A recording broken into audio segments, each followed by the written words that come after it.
Okay, so Galaxy family, Sister Shanice in the house. I want to thank you all so much for tuning in. Do keep it locked to the Big G. We have a special guest who we're going to get to know a little bit in the show today. This dear Sister Katushemererwe, who is a Uganda presidency candidate for the Ugandan elections in 2021. My sister, welcome to the Big G Galaxy Afiwi. Thank you so much, Sister Shanice. Nice to meet you once again. Oh, it's a privilege. It's a privilege and an honor indeed, my sis. And, we welcome you to the Galaxy family. We're going to have an interview, a conversation. And then after the conversation, I will be opening the lines. So no calls until after this interview, please. I can see callers trying to come through. Please wait until the end of our interview. And then we will open up the lines so that you can interact with us and have a discussion. So, my sis, we are privileged. We are honored, to have you grace our radio channel here in the UK. And I know you're all the way in Uganda, but wow, it's fantastic that we have a woman with a heart for the youth who is going to be running for this position of leadership in the forthcoming Ugandan election. So, but first of all, I wonder if you could please just introduce yourself to the Galaxy family so we can get a little bit of an idea of who you are. All right. I am a woman. I am 32 years old. I am a Pan-Africanist for the last 11 years. I was born and grew up in Uganda, and I have been shaped by the life that is currently the Ugandan life, which is also generally the African life, of all the challenges that Africans face, especially in leadership, especially in social life, in the economic status, and all the problems that you hear about. And this experience has shaped me into the person that I am. And me coming out and saying I want to run for president is because I have seen it with my eyes, and I know that I have the solution to it, because I have been here all my life and I know what it means. So my life is a life that has been inspired by my own generation and by my own situation. And I believe in myself, and I believe in women.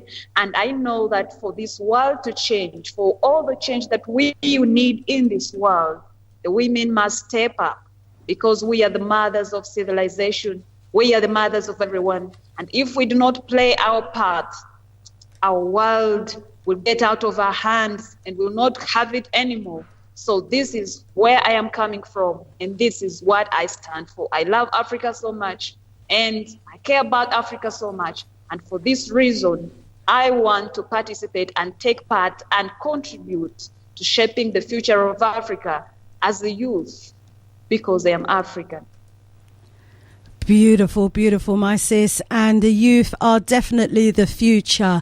And it's wonderful that we've got a visionary such as yourself, someone who believes in Africa, someone who's been inspired by Africa despite, the challenges that Africa faces, and that you have decided, my sis, to step up, to be the difference that you want to see. And, your message, just hearing you talk, it's so inspiring for not just Uganda, but for the whole of Africa. Because, the vision that you have for your young people in rising them up to be all that they can be and more, to contribute towards, the betterment of Uganda, is going to help to inspire the rest of Africa as well. So I wonder if you could share with us a bit more, what is your vision for Africa? If you were elected as president, what do you see as the vision for Africa? The vision for Africa is that Africans realize that it is just them and only them who can change their situation. Mm-hmm. In most cases, Africans haven't realized this, because if they had realized this, They would be everywhere trying to own and preside over their destiny by dictating over everything in shaping Africa for the Africa that we want. My vision is I want to change the mindset of people of Africa, especially the youth. For I have been here all my life and I know what the mindset is here currently. So the whole mindset leads people into supplication. The people of Africa have been guided and educated into supplication. They do not know anything about taking charge of their situation. So the first thing on my agenda is to make sure Africans, especially the youth, possess a mindset that will help them to rise up and get up and take charge of their situation. This is number one on my agenda. Secondly, the problems that Africans face are Africa's problems. And after realizing they are Africa's problems, then they are also Africa's role to change. I mean, they are our challenges, they are our problems. No one is going to help us curb those problems. No one is going to help us counteract those challenges. It is us to do that. So my agenda has got so very many solutions that will help us to go into that direction of solving the African problems. The first problem is the problem of poverty. Because everyone knows, everyone has heard about it. It's been in the images of the news. It's been on billboards. It's been in campaigns, fundraising campaigns, that Africa is poor. But everyone needs to remember that the Africa they call poor is the source of all the mineral riches. Right. So after realizing, the people of Africa need to realize that Africa is not poor. It is just Africa has got a poor system. A system that supplicates Africans, a system that keeps Africans at the bottom, a system that doesn't allow Africans to get out of those uncomfortable zones where they think life stops. So the economy of Africa, first and foremost, is going to be boosted once I am elected as president, because I have a solution to this. In my country, you will find that the biggest percentage of goods that are sold in shops, in malls, in markets, and everywhere are goods that have come from other countries, but Uganda. If Africans can purchase made in China, made in Japan, made in USA, made in Italy, it means that the poverty that is spoken of us is a lie. Africa is buying China, Africa is buying Italy, Africa is buying USA, and then Africa is called poor. Africa has got a poor leadership and system that doesn't allow Africans to manufacture their own products, to produce the goods that we want. The things we need to use on a daily should be produced here. So my agenda is so much more into allowing Africans and facilitating them to produce the things we can use, and also use the things we can produce to facilitate production, to improve on quality, so that our economy can be boosted by ourselves, so that money can stay in our pool. My agenda is going to focus on that. Education, the right kind of education. People need to realize that education is different from schooling. The knowledge that I'm speaking right now is part of the education that Africans need. So I am going to be that leader that is going to guide Africans to a mindset change that should allow them to achieve all the other things that we want. Africa, especially Uganda, has got a very good climate that favors agriculture. But you will wonder, because there are parts of this country where people are still suffering from hunger, like famine comes and people are hungry, really. So you cannot say that agriculture is the backbone of Uganda when there are people who are sleeping on empty stomach, when there are children that are being used to campaign for funds and donations because they are hungry. With the soil we have, with the weather we have, that is not going to be acceptable.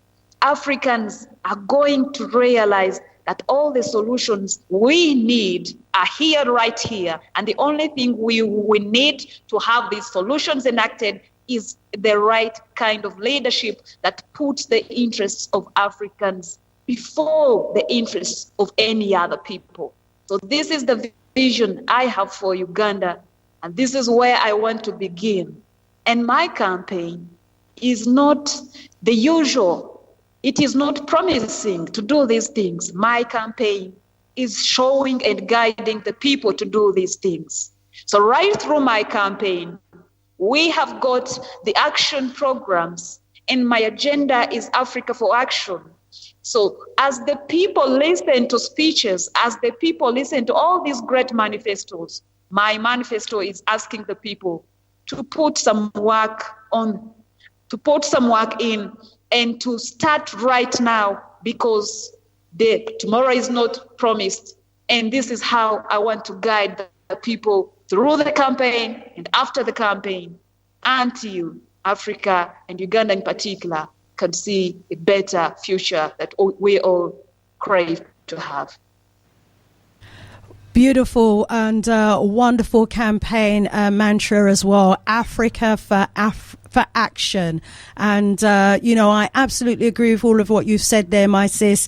Africa certainly isn't poor, and as you've rightly pointed out, Africa is full of mineral wealth, but because of the miseducation and the indoctrination that, has left us as Africans with the mindset that we can't do, that has subjugated us to the point where, we don't see ourselves as leaders, we don't see ourselves as being in a position to do for self. Such has been that 500 years of indoctrination, of colonization, of, just taking us out of our right mind. We've got a journey and we've got a work to do now to rise up the next generation and to make them aware that they certainly can be the solution to the problems that they see. And by demonstrating that, I think that's definitely the best way forward. It's one thing to talk about the problems, but it's another thing to demonstrate how our people can actually do for themselves to overcome the situation that they find themselves in. And, love your priorities as well in terms of education, the economy, agriculture, but let's go over, because most of us are just not familiar with the kind of political terrain in Uganda. I wonder if you can give us, please, a sense of, the political situation currently, maybe just a little bit of history about the Ugandan political terrain and what it looks like now, so we can get a sense of, the journey and, the competition at the moment, please. Thank you so much. The Ugandan political landscape is so rugged. I mean, you do not want to go there. You do not want to participate in this politics of this country. And for the last 35 years, we have had the same president, President Yoweri Museveni, and it is disheartening, and it's a big disappointment, especially for me and other people that were born after this leader was made president of this nation, that the things that he said he was coming to solve, the problems he said he was coming to solve, those problems that inspired him to go to the bush and lead a guerrilla war and overthrow the government that was there before, are the same things he's repeating.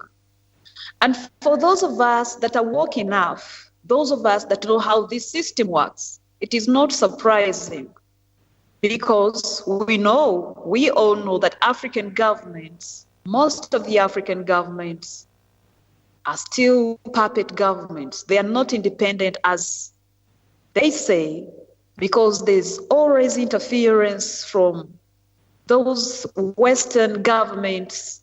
And most of the things we actually blame our leaders for are the things that should be blamed on bigger global organizations, because the mess is made, planned, and put here, and we tend to overlook the source of it, and then we start fighting against each other. Mm-hmm. So politics in Uganda is marred by protests, tear gassing on the streets, people being killed. For example, we are still having these local elections from the local councils, the members of parliament. They are ongoing, but every day there's going to be reports of someone was shot, people have fought, people lose their lives every day because there's too much fighting within. Mm-mm. Actually, even within the parties, inside the parties, people fight against each other. So that's why I go back to why I am trying to show the people a different way. I'm bringing a fresh idea on the political landscape of Uganda. People need to realize that at the end of the day, we are Black people, we are African people. Mm-hmm. And even when so many things that might divide us, of tribes and religion and political affiliation, we are still African people. And we come from a common background, and we are likely to have a common destination. So some of the things we fight over, for me, are petty, really petty issues. For people that have a goal, for people that have a mission. So I'm trying to let the people know that let's grow out of that pettiness and put our eyes and focus on that common goal, which is the future and the Africa that we want. So the political landscape of Uganda is actually dangerous for anyone. You could be killed for speaking up. You could be arrested for speaking up. Wow. You could be imprisoned for speaking up. Myself, I've gone through this. I have been through these things. The justice system is not good. I mean, you're going to find people in court for more than 10 years for petty cases. I mean, sometimes baseless cases. And this is not good. This is not good for a country that is looking to progress. People are not free. The freedoms of people are not expressed and lived. And people's voices are stifled. So this is the whole situation. You do not want to go in that area. But my coming out and up to say I am running for this same position is the belief, the boldness, and the hope and faith that there is no way, there is no shortcut to our redemption if we, the people that believe we have the best ideas for Africa, do not come out and stand on those spaces and speak the truth of freedom, the truth of equality, the truth of justice, and the truth of what is needed for us to be a better Uganda. So basically, this is what it is about. And I, for one, I know that the political players who are doing all these evil things I have mentioned are also a lost people. They are so lost in a sense that they are unable to rise above all these things and do the right thing. So once you know that the people you are fighting with or the people you're trying to change are not as mature as you. So you have to guide them and you have to approach them or sometimes confront them like they are real children. They are children. They haven't reached a point of growth where they can do the right thing. And this is our job as Pan-Africanists. And this is where we are. Well, we hear you, my sis, and, we've certainly got a feel for the political landscape there and, how dangerous it is. So we applaud you, for your courageousness, my sis, to step up, and to be prepared to speak up for justice, speak up for rights, and to be prepared to be the one that tries to, awaken our African brothers and sisters in Uganda to try and rise up above the pettiness of tribe, religion, and all the other things that are used to divide us. We applaud you, my sis, and clearly from what you have just shared with us there, we don't take the works that you're doing, lightly. We are here in the UK, to a greater extent, we have more liberties and more freedom of speech. And it's still, some of our people don't speak up, are afraid to speak up and are afraid to speak out. And there you are, in your own country, in Mama Africa land. And, for you to speak up in your own homeland, you run the risk of imprisonment, the risk of being killed, the risk of, being kidnapped, tortured. These are the real risks that our brothers and sisters face for speaking about what is right and for having a heart, for wanting to transform their country. So, my sis, we applaud you, for taking this stance. Clearly it's in your spirit, it's in your spirit that this needs to be done. And, because you're going to be using your platform as a candidate for the Ugandan elections to speak from, your messages and your words, will reach the ears even of those who are in power, because, they're going to want to try and present to the people a prospectus that is supposed to be superior than all of the other candidates that are running. So, they will be hearing from you and they will be learning from you as well, my sis. So thanks for outlining for us, giving us a view of the political situation in terms of the dangers. And you mentioned that, the government's been in there for 35 years, so they're the main government. So tell us a bit about the major oppositions at the moment, the major opposition party, maybe, who's funding them. Are they likely to be any different from the party that's in at the moment? And I forgot to mention, you are standing as an independent, so you're not actually aligned to a political party. So tell us a bit about the main opposition, please, and how they differ, in your opinion, if they do differ, to the current political party in power. Okay. Yes, people need to know that I am running as an independent candidate, meaning I'm not affiliated with any political parties. The opposition in Uganda, of course, has been here for a long time, and it's also going through a time of transition.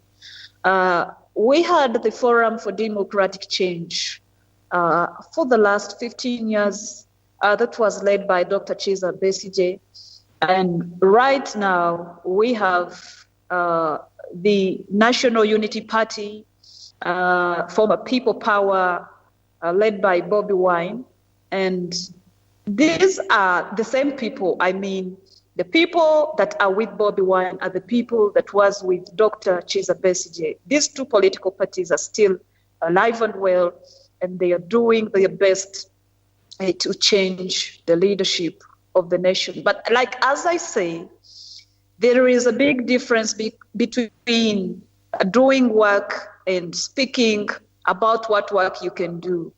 Politics is the same with the opposition and with the people in power, the incumbents, because politics in that sense was never we never offered politics. I mean, it is something important here, and we just took it up, and then we started living it as a way of life, which is wrong, because politics was designed to do the work it is doing right now, lying, destroying lives, and dividing people. This is what politics does. The opposition in Uganda is genuinely looking to change the leadership of Uganda, but their approach and where they stand, you cannot expect any fundamental change. You would say maybe you would change a leader, but you might not change the system. You might not change anything socially, economically, and politically, because you haven't learned about the important aspects of what Africa is, what Africa needs, what Africa wants, and who are the people that support us, who are the people that fight us, and what are the lies that are being peddled out there that keep taking Africa into more danger. So you will find that the opposition in Uganda is having the same supporters. I mean, the people bankrolling opposition are the same that are bankrolling the incumbent government. And this is not common knowledge to people, to common people. And it is only people like me and you and other people that have learned and been educated about Africa and how these things work that can know this truth.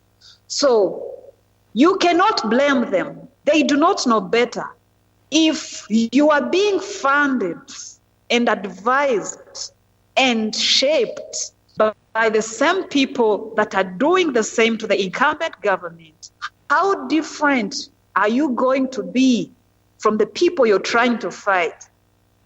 If the system that you call a bad one is the same system you're being groomed under, how different are you going to be?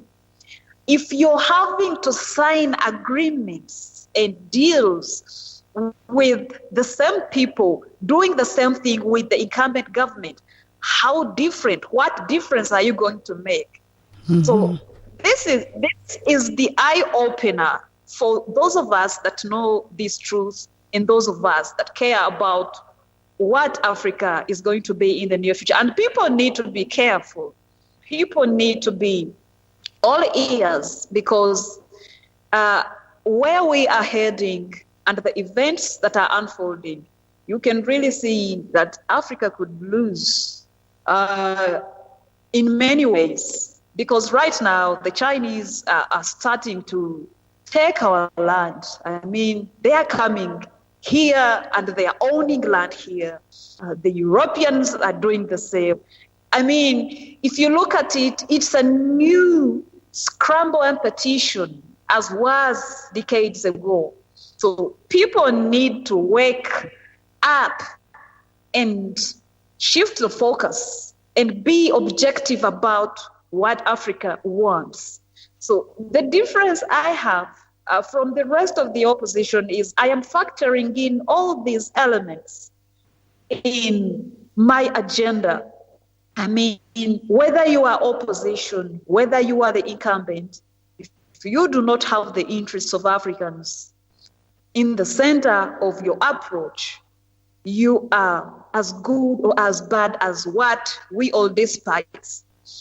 So it is not something that is common to very many people, but then it is something that people need to know. This is what it is. And this is the problem of not just Uganda, but most of Africa. Until Africans take center stage of their situation. Then I'm also going to mention something really, really important. We cannot keep saying all of these things. We cannot keep talking about how things should go without ever trying. If the Europeans, if Americans, if Chinese, if Arabs are trying to own our leaders, are they trying to do that because we failed to own them ourselves? That is the question I want everyone to think about. If the answer is yes, then we all need to know that we have a role to play and we take part of the blame for why things are the way they are. So I am asking all of the people to think twice, to think one more time about what role they are playing in making sure we do not have to complain every now and again that a certain organization or a certain country is funding our leaders and therefore is owning them and also owning our system and lives. That is what it is. My sis, the problems that you and the challenges that you've outlined there for Uganda, as you've rightly said, and I absolutely agree, is not unique to Uganda. It's a problem for all of Africa, and it goes right back to, I think, the position that you started with when you started talking about the political situation in Uganda.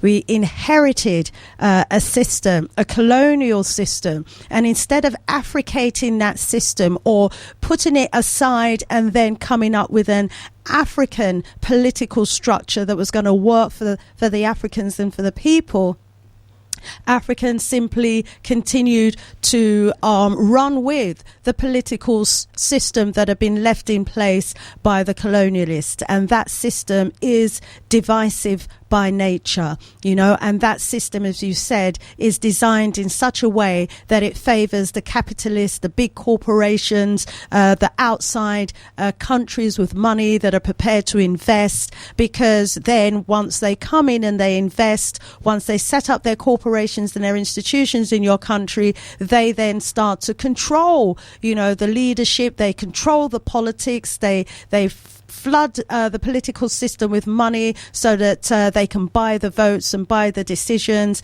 and all of the concentration and the efforts by the government is to appease its investors and those from the outside who are coming in, reaping the natural minerals and resources from the country without giving anything back, and consequently no change for the vast majority of the people in the country because of the way the system has been designed. And it's a shame to hear that the major opposition party as well is leaning towards the same system that has held us back since independence, and that they're not also looking to change the constitution and change the way that the system works as well, because for as long as those outside countries are continuing to bankroll the main party, the opposition, and to invest with to establish corporations, etc., I don't see how there's going to be any change either. But your approach is very much a grassroots approach, and it's good to hear you talk about the challenges as you see it that are inherent within the current political structure. It lines up with what we talk about a lot here on the Big G, and for us it's you've hit the nail on the head in terms of the major problems. One of the major problems that Africa faces politically, how to bring about the change, and then to put that change into place. Obviously it's a journey, and an important journey as well, and you're out there going to be leading by example, and the young people are our future, because as we know, the vast majority of Africa's population are young people, and somehow Bobby Wine coming through is quite young as well. But if we don't either change the system or change the mindset of those who are coming up and into positions of power, then even the young ones coming up are going to be perpetuating the same, problem, because they're going to be adopting this colonized, manufactured political system that is designed to benefit the colonizers and not the people. I'm thinking, where am I going next with this? I wonder if you can help me here and give us an insight as to how you think true independence, real independence in Africa can be brought about, my sis. Thank you so much. Well, true independence and real independence starts with education. People must be educated into the knowledge of who they are, where they are coming from. People must be educated about who the enemy is. I would imagine you are in a battlefield and you are trying to fight, but you don't know who you are fighting with. So you don't know which direction they are. And every time they are trying to knock you down and you're trying to find them, but you don't see them. So the education that is lacking in Africa and in my country, Uganda, is what we need to go back to. For that is the only way we shall possess the minds of our people, of our children. So they grow up in truth. They grow up knowing the truth of themselves and how to defend the land of our ancestors. This is where true independence is going to begin. Another thing, we need to rise up and stop thinking, we can't do this. I mean, everyone said to do this, so we cannot do it. No, we just need to tell ourselves that it is just us. It is this generation that is going to turn the tide. So when we know that we have known all of these things and we are educated enough to know what is right and what is wrong, we need to step up and take leadership positions. For what is hindering progress, especially in the Pan-African world, is most of the Pan-Africanists I know, most of the Pan-Africanists I learned from, most of the Pan-Africanist philosophers will only stand on the pulpits and tell you how to do it when they are doing nothing. They tell you what is wrong. They are not doing what is right. So those of us that know what I know need to take positions in leadership. We need to occupy spaces. We need to sit at the table of decision making. We need to influence policies. We need to speak to our leaders. I mean, the words I am speaking right now and the words I will speak in the near future, they are not words that are going to Ugandan people, that are just going to Ugandan leaders. I am speaking to the rest of Africa. The rest of the African leaders need to hear this. And we need to go back and revise the systems we have. Every system that is in Africa does not serve the purpose for Africans. Systems, for example, the justice system is just misplaced. When you find that I could sit with my sister here and we resolve a conflict, and this is how it should be, but then you find people running to court, running to pay money to have simple conflicts resolved and taking years and years, then you know that that system was never meant to serve us. It is imperative to remember that a system that was never made to serve you right is going to give you anything good. We shouldn't expect anything good from these systems that were brought here by the same person who colonized us, the same person who enslaved us. Right. How could he love us? How could he love us when he enslaved us? How could he bring us a good system, a building system, when he enslaved us with the same system? So for us to gain our independence and to become an independent people, we need to go back and revise these systems. We need to go back and dismantle some of them. We need to go back and establish our own systems, factoring in our culture, values, background, struggle, and truth.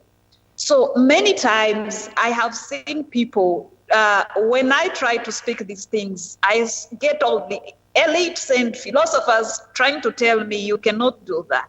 Of course, that's what they were taught. They were taught to say that when we speak up. They were taught to hate themselves that much. They were taught to challenge everything that rejects a system that is enslaving the people of Africa. So our independence is never and ever going to come on a silver platter. We have to fight for it. And how do we fight for it? We must get up. We must get into all these spaces where there is power, because what I know is there is nothing that hurts us. There is nothing that agitates us. The only thing that does that is power. Power makes sure that these neo-colonial economics keep alive. Power makes sure that these systems that enslave the people of the land keep alive. So we must enter into these power platforms and spaces and make decisions about the right things that should bring us the independence that everyone wants in Africa. So beautifully and so well put, my sis. And again, you know, I have to agree with everything that you said there. And the education of our young people is critical to all of that happening. Family, you can send in your text messages should you wish to do so, or better still on WhatsApp, because I don't have the message phone, but you can WhatsApp me some messages. I'm going to continue this conversation a little while longer, and then I will open the line so that you can join us in the conversation. So I want to rise up Sister Pauline, who has said that she is listening. Rise up, sis. Thank you for making the links as well with our beautiful sister from Uganda. And our text message sender, CTJ, says, we absolutely love that sister. She is what the entire continent of Africa needs for our future. Rise up, text message sender. And we also have a text message that's coming from Tops in Norwood. Rise up, Tops in Norwood. And he says, more strength to you, Sis Shanice. Rise up to the sister from Uganda. We Africans must learn to focus on doing for self, to stop importing so much and starting to focus on exporting. This can only be achieved by uniting and working as one. Try hard, he says, to rid ourselves from the evil European mindset. Rise up, Galaxy Radio Station. Rise up yourself as well, Tops in Norwood. Thanks for your message. As I said, if you want to send us a message, let me give you the number that you will need. It's a WhatsApp number, so you can actually add Galaxy Afiwi to your contacts in your phone. And if you've got WhatsApp, you can actually send us a message via WhatsApp. The number is, and I'm going to give it to you with the area code, is +44 7377 920 703. And if you're saving that message from within the UK, you can drop the area code and instead put a 0 at the front. So you've deleted the +44, and instead the number becomes 07377 920 703. Sister Shanice in the house. I'm going to be here through to 1 p.m. this afternoon. That'll be 3 p.m. Uganda time. I don't know how much time our sister has, but while she's here, we're going to hear as much from her as we can, and hopefully we'll have enough time as well so that, you know, you can call in. Actually, let me just check with our sister Katushemererwe. My sister Katushemererwe Brenda, how much time do you have with us?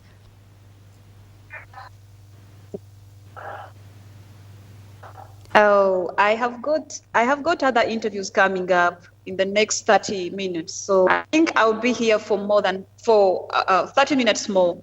About 30 minutes. I can leave.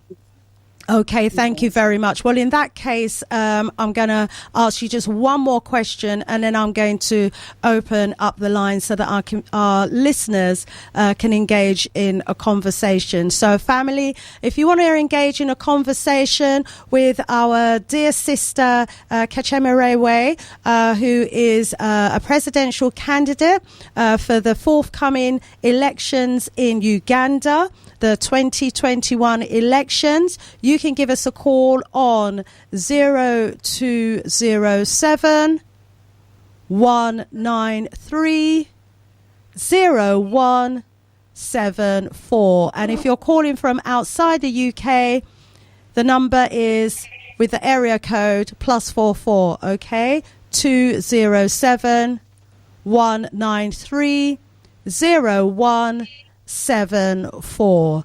So that's the number that you'll need in order to interact with our dear sister and to join the conversation. Maybe you've got a question that you'd like to ask. Maybe you just want to, celebrate her and congratulate her for taking this, bold step, because it surely is and clearly is a very bold step indeed when you consider the political situation in Uganda. So, sister, first of all, thank you again for setting out your vision for Uganda if you were elected as a candidate, for making us aware of the risks and challenges involved, and also for making us aware of one of your priorities, which is around education. And I'm going to come back to you on that, my sis, because I know we have a lot of very educational books, and if you're thinking of setting up, a Pan-African Academy for Education in Uganda, I'm sure our people here would love the opportunity to furnish that academy with some Pan-African books. But I'll come back to you on that. In the meantime, I've got our brother Kwame from Nottingham on the line. Greetings, brother Kwame. Welcome to the conversation. Greetings, Sister Shanice, and greetings to your guest in Kampala. Is she in Kampala? Are you in Kampala, my sis? Yes, Kampala, Uganda. Okay, brilliant. Oh, Jumbo. Jumbo. He's greeting you in what language is it? Kiswahili. Okay, my sis, are you able to hear the other caller on the line, brother Kwame? Yes, I am hearing him. I can hear him. Wonderful. Jumbo, Yes, brother Kwame, continue. My question to the sister is two questions basically. Is Bobby Wine the stooge? Is he a puppet, or does she think he's credible? Because I know who's funding him. We know who's funding him. People like Lord Robin Rennick. And two, she must be aware that the people of Uganda are not ready for the change that she's advocating. Because if they were, they wouldn't allow Museveni to rule for more than 30 years. And B, they wouldn't fall for tricks by Bobby Wine. So I just want to put those two questions to the sister. Rise up, brother Kwame. Thank you very much for those questions and for keeping it brief. My sis, over to you. Question about the credibility of Bobby Wine. And you heard the rest of the question. Mm-hmm. Of course. And now, the brother Kwame, thank you so much for your question. And he is saying that Bobby Wine is a puppet, of course, for the same people that we speak about, the people who are trying to supplicate Africa. That's what I will not say he is a puppet, but he is a victim of the situation that's been in Africa for a very long time. You wouldn't want to blame the children for doing the work of the people who raised them or the people who educated them when you haven't done your part at getting the children into your education structure. So that is what it is. Opposition in Africa is also sponsored by the enemy of Africa. And that doesn't go good. That doesn't go well with what we want for Africa. Another thing is, you said the people of Uganda would have done away with President Museveni if they really needed change. That's not exactly true. Because we know, I have explained, our people are made weak so that they are not able to fight for themselves. I've been traversing these villages here in Uganda, and I can assure you that people are poor. Poor people are a beaten people. They will not fight back. They will not even manage. There's no way they will do that because they have been weakened in every way that they are even unable to think. They are unable to make the right judgment. So what happens is when Bobby Wine comes up and says, I am strong and I can help you get the change you want, everyone runs and gets on his wagon because they want hope. They want to cling onto a hope that someday, somewhere, we are going to have a change. And this is the situation with the opposition in Uganda. They need a change so bad. the people need a change so bad. So they are afraid. I have seen this with my own eyes. They are fearful. They do not want to die. They do not want to be arrested. This is what it is. Thank you, Brother Kwame. Thank you for that, my sis. So we've got another caller on the line. Let me go over to the other. Okay, we've lost the other caller. So let me go back to Brother Kwame. Brother Kwame, you heard the response there to the questions. Do you have a follow-up question? And then we'll open the lines for other callers to call in. So bringing you back in, Brother Kwame. I can see your phone's on mute. Okay, maybe we've lost Brother Kwame as well. That's okay. So the lines are open, family, if you want to give us a call. Yep, thank you very much again for that, my sis. And yeah, I'm sure the people in Africa, I mean, we've seen the images here on the what we call the television, you know, very graphic when it comes to exposing the challenges that can come with elections and any potential threat to the main party that they see coming from the opposition, you know, and the intimidation as well that comes, you know, that the people have in wanting to vote maybe in a for a different party. So let me bring in caller 307. Greetings, caller 307. Who do we have on the line? Oh, Yenge, it's Yaya Mbila again. I just have a question for Sister Brenda. Welcome back, my sis. Jambo. Can you hear me? Oh, I'm very well, yes, please. Because Africa has this problem with outside interference, what can Uganda do as a country to counteract that outside interference? And what is the African Union doing to support Uganda in achieving this? Because we have so many economic hitmen who are trying to pull down Africa, but at the same time, I can see that Africa is rebuilding at the same time. But how can we stop the problems of the past and now reoccurring? How do we stop that as a nation? Because it's not just Uganda and just Africa; it's the diaspora as well. What can we do as a collective to protect Uganda and to protect Africa? Thank you so much, Sister Yaya. All right. Rise up. Thank you, sis. Yes. Thank you for the question. Let me answer that. She asks, how can we do away with interference from outside? And she also emphasizes that the diaspora is also affected. And I believe that because a part of my agenda focuses on the African diaspora, for I believe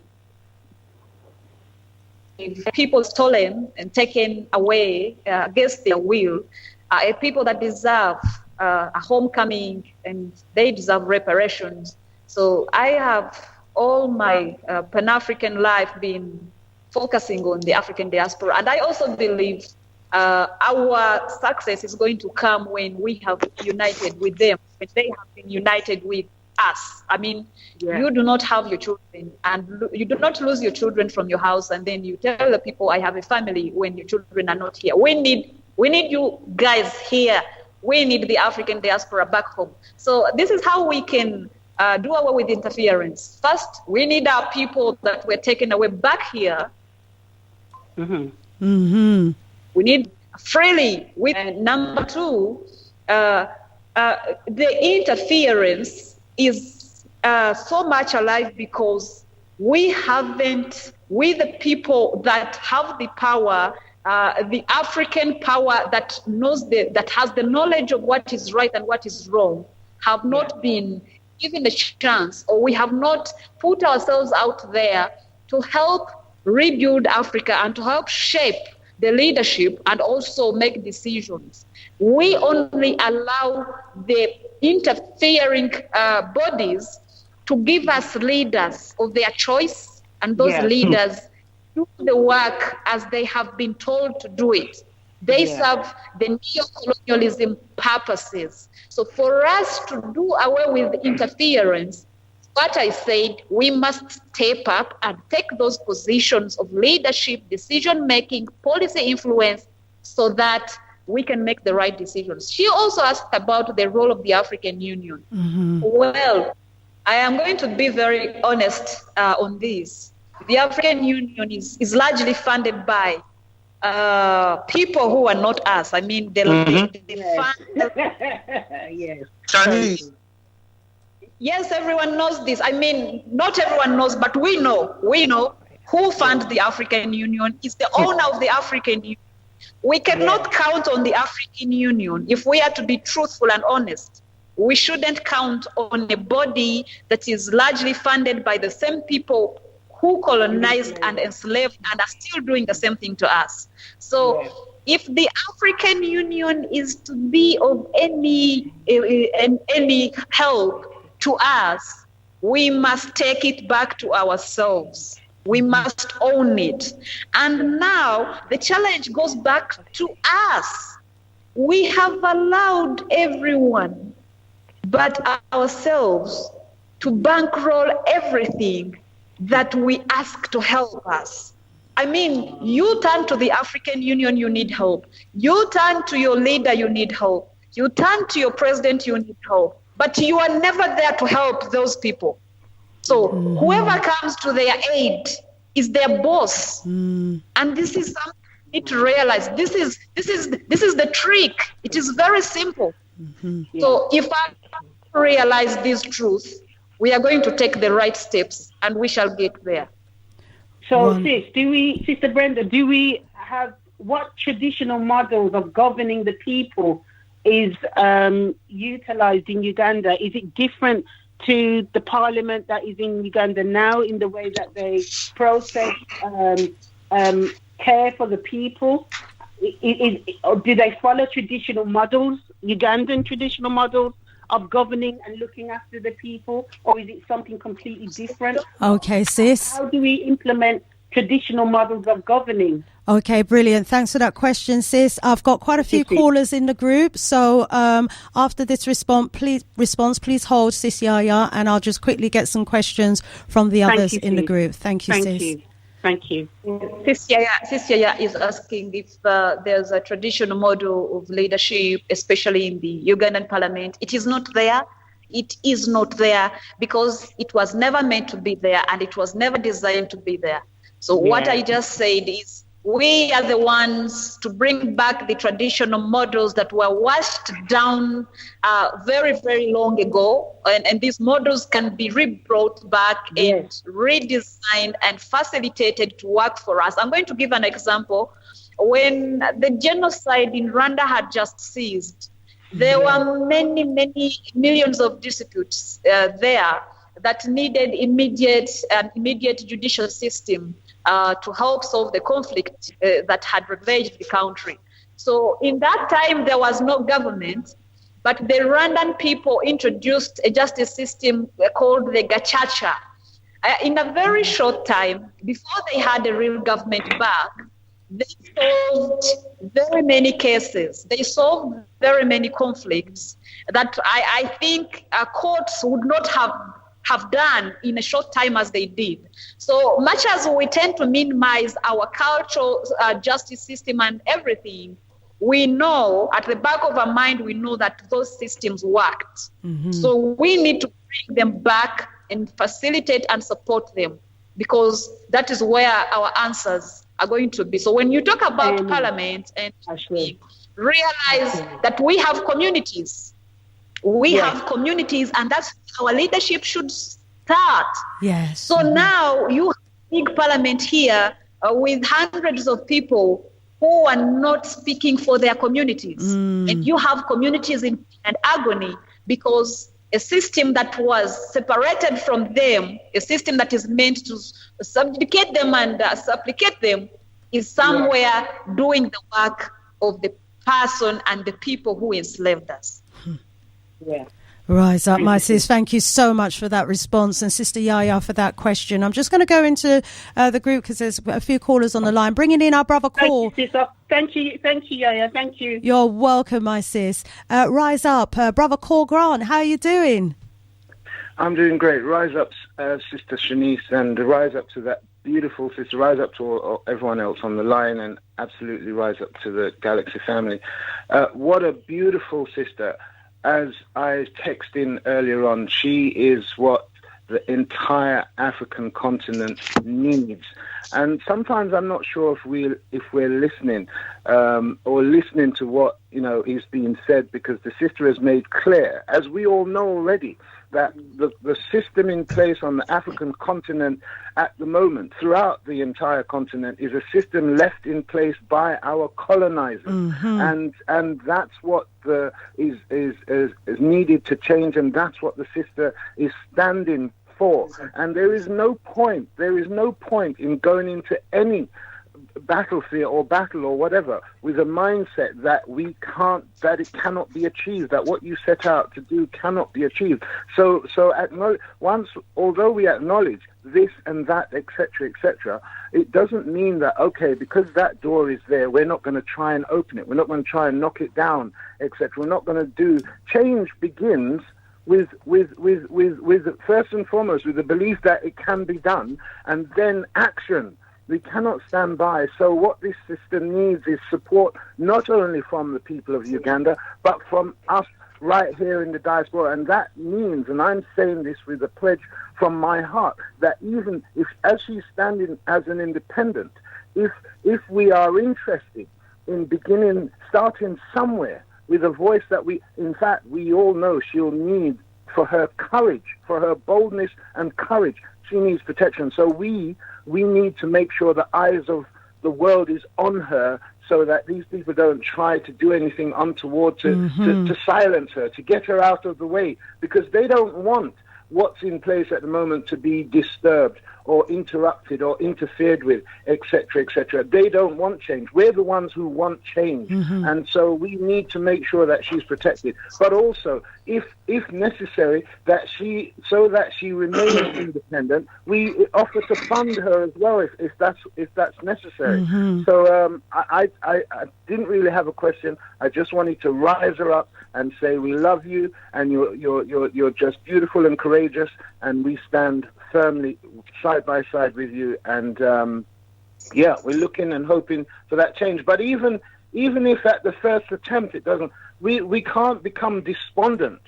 What we must appreciate is that someone tried, and someone is there, and we must support that and continue to support that. That's the only way change will ever come. Absolutely. So rise up, my sister.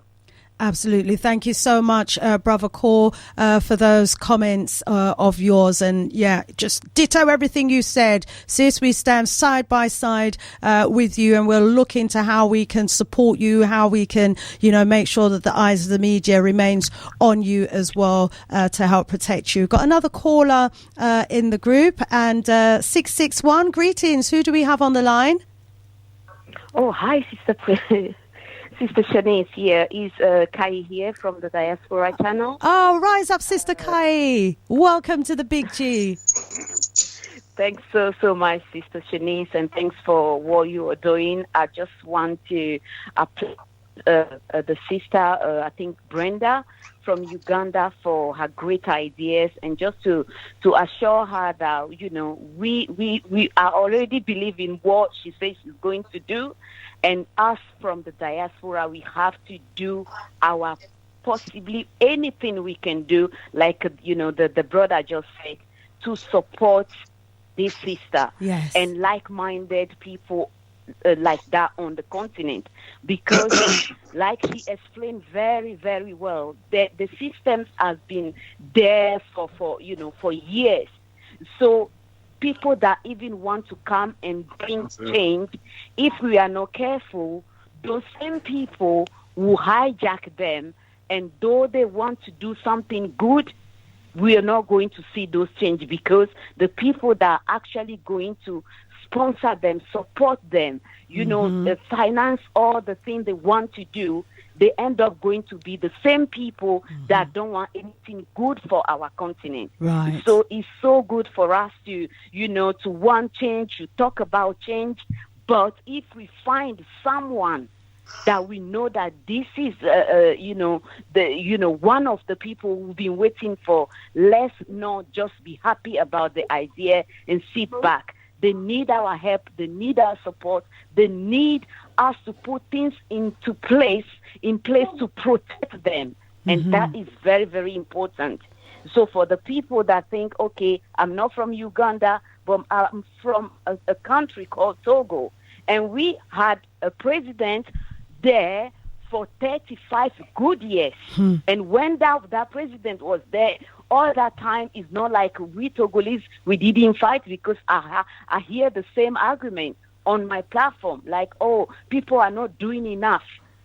That is not even the case, because in my country, people fought, and they're still fighting. Right now, I'm talking to you, there are two presidents in one country. I don't know if you heard that anywhere in this world, but it's happening. It's no fiction, it's no story, it's happening right now. And where is the African Union?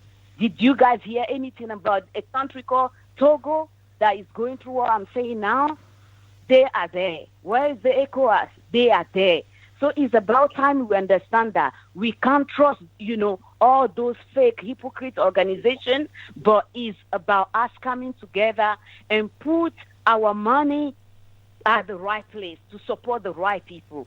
So, that's all I have, I have to say. The last thing to add is, if people that are actually listening, few of them are a little bit informed about even when Macron of France was doing his campaign, the things he wants to do in Africa.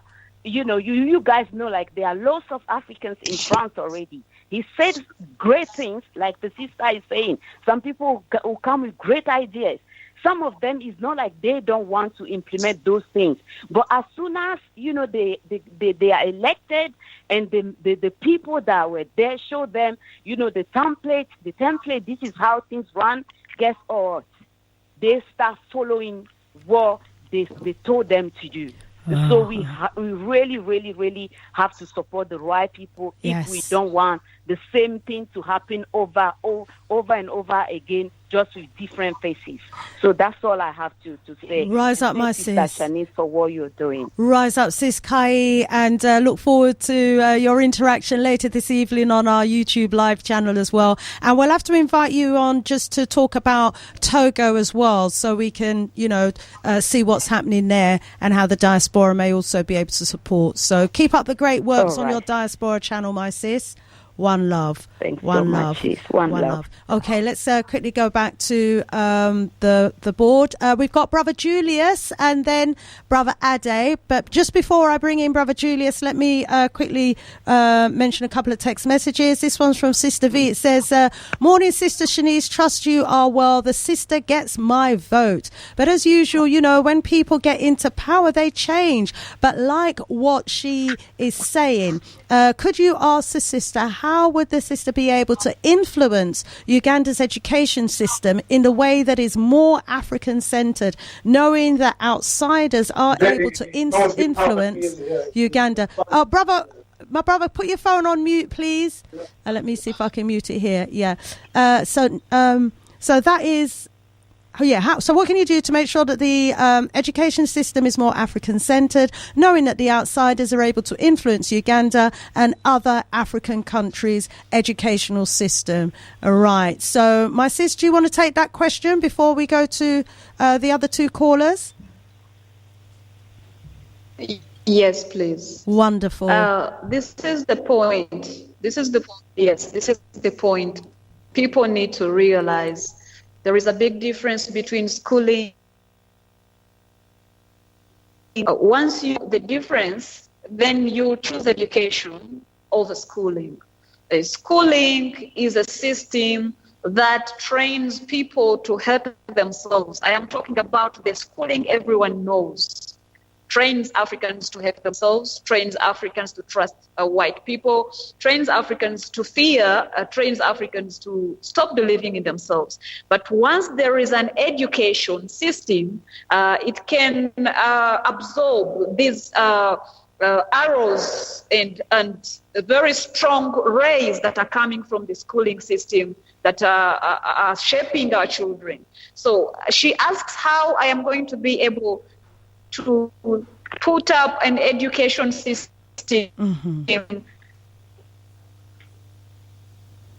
Okay, the line's dropping out slightly at the moment. Suddenly, we've got a bit of interference. That serves Africans and the African youth.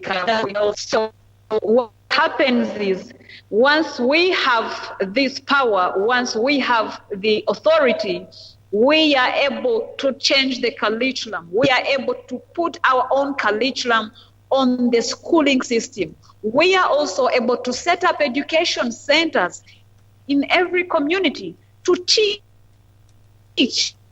the right education, to teach the right history. But we have to go back to the communities. We have to go back to the elders. We have to go back to the centers in our villages. We have to go back to teaching the girls. We have to go back to teaching the young boys. This is how we can achieve the right kind of education. And we have to own the structure. We have to own the design. We have to guide it. This is all we have to do. Because if you know the schooling system, it has got a design and a curriculum that we have no agency in. Everything is theirs. And what we do is just take all of it in, soak it in without questioning. And who can best do this? It is the leadership of these nations. And once we do it, no one will say no. No one will object because we know this is what is right for us. Yes, my sis, thank you very much for that response, and certainly hope that we'll be able to assist you with the setting up of independent learning centres in the local communities. As I said, we've got a wealth of resource here in terms of Pan-African centred material, and it would be good to, have that in, a learning centre in a community in Uganda. So we will talk some more about that, as well as, the support that others are suggesting that we really need to offer you, and which, I absolutely agree with as well. So let me go back to the board because of time, run straight back there now to bring in Brother Julius. Rise up, Brother Julius. Rise up, rise up, rise up, Queen Nanny II. Rise up, my brother. And I rise up, my sister dear. And I want to ask my sister one question. Have you ever heard about a lady who was called Winnie Mandela? Yes, I have. Yes, because, my sister, I have. I ask every Ugandan who are over Uganda here and every African to support you, support your idea, because you have your true African self in you which have not disappeared. And the spirit of Idi Amin and everyone will have to be with you, because you are one of the people rising and implementing the African ideology, the African mentality. And you are not an activist. You are only replacing, putting the system back in what it should be. So every Ugandan, every African should be hearing this. And my sister, are you connected to the president of Tanzania? Have you ever heard about him? Yes, President Magufuli. Right. Mm-hmm. Because that man as well is having another ideology, and the same ideology just like you. And one thing I want to say, because this is what we won't allow. We allow these people to dictate to us too much, and our people are blind towards that. And our people must know the history. Our history is what they should know. And I want to bring one thing to the point just now, so that you understand that you're not alone.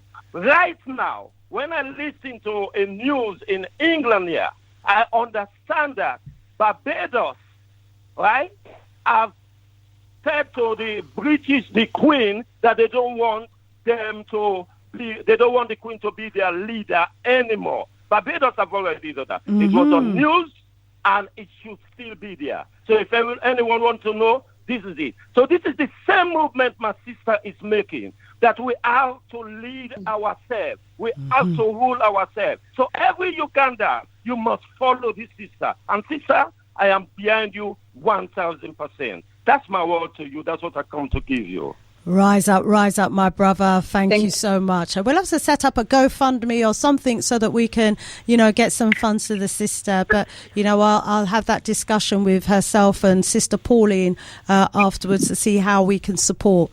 So, yes, my sis, let me just bring in, because of time, let me bring in Brother Ade so that he can make some comments and answer any questions as well. And if you respond to both the callers, and I think these would probably be the last two that you can take because of time. But Brother Ade, welcome.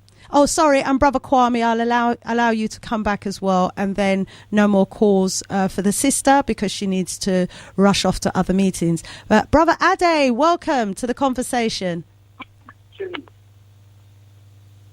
Rise up, my brother Ade, are you there?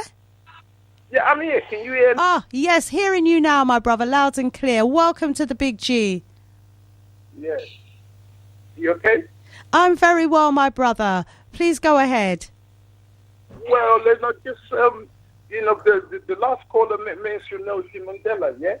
Sister Shanice. I was something on the news where the racist president of America was blaspheming him, saying, insulting him.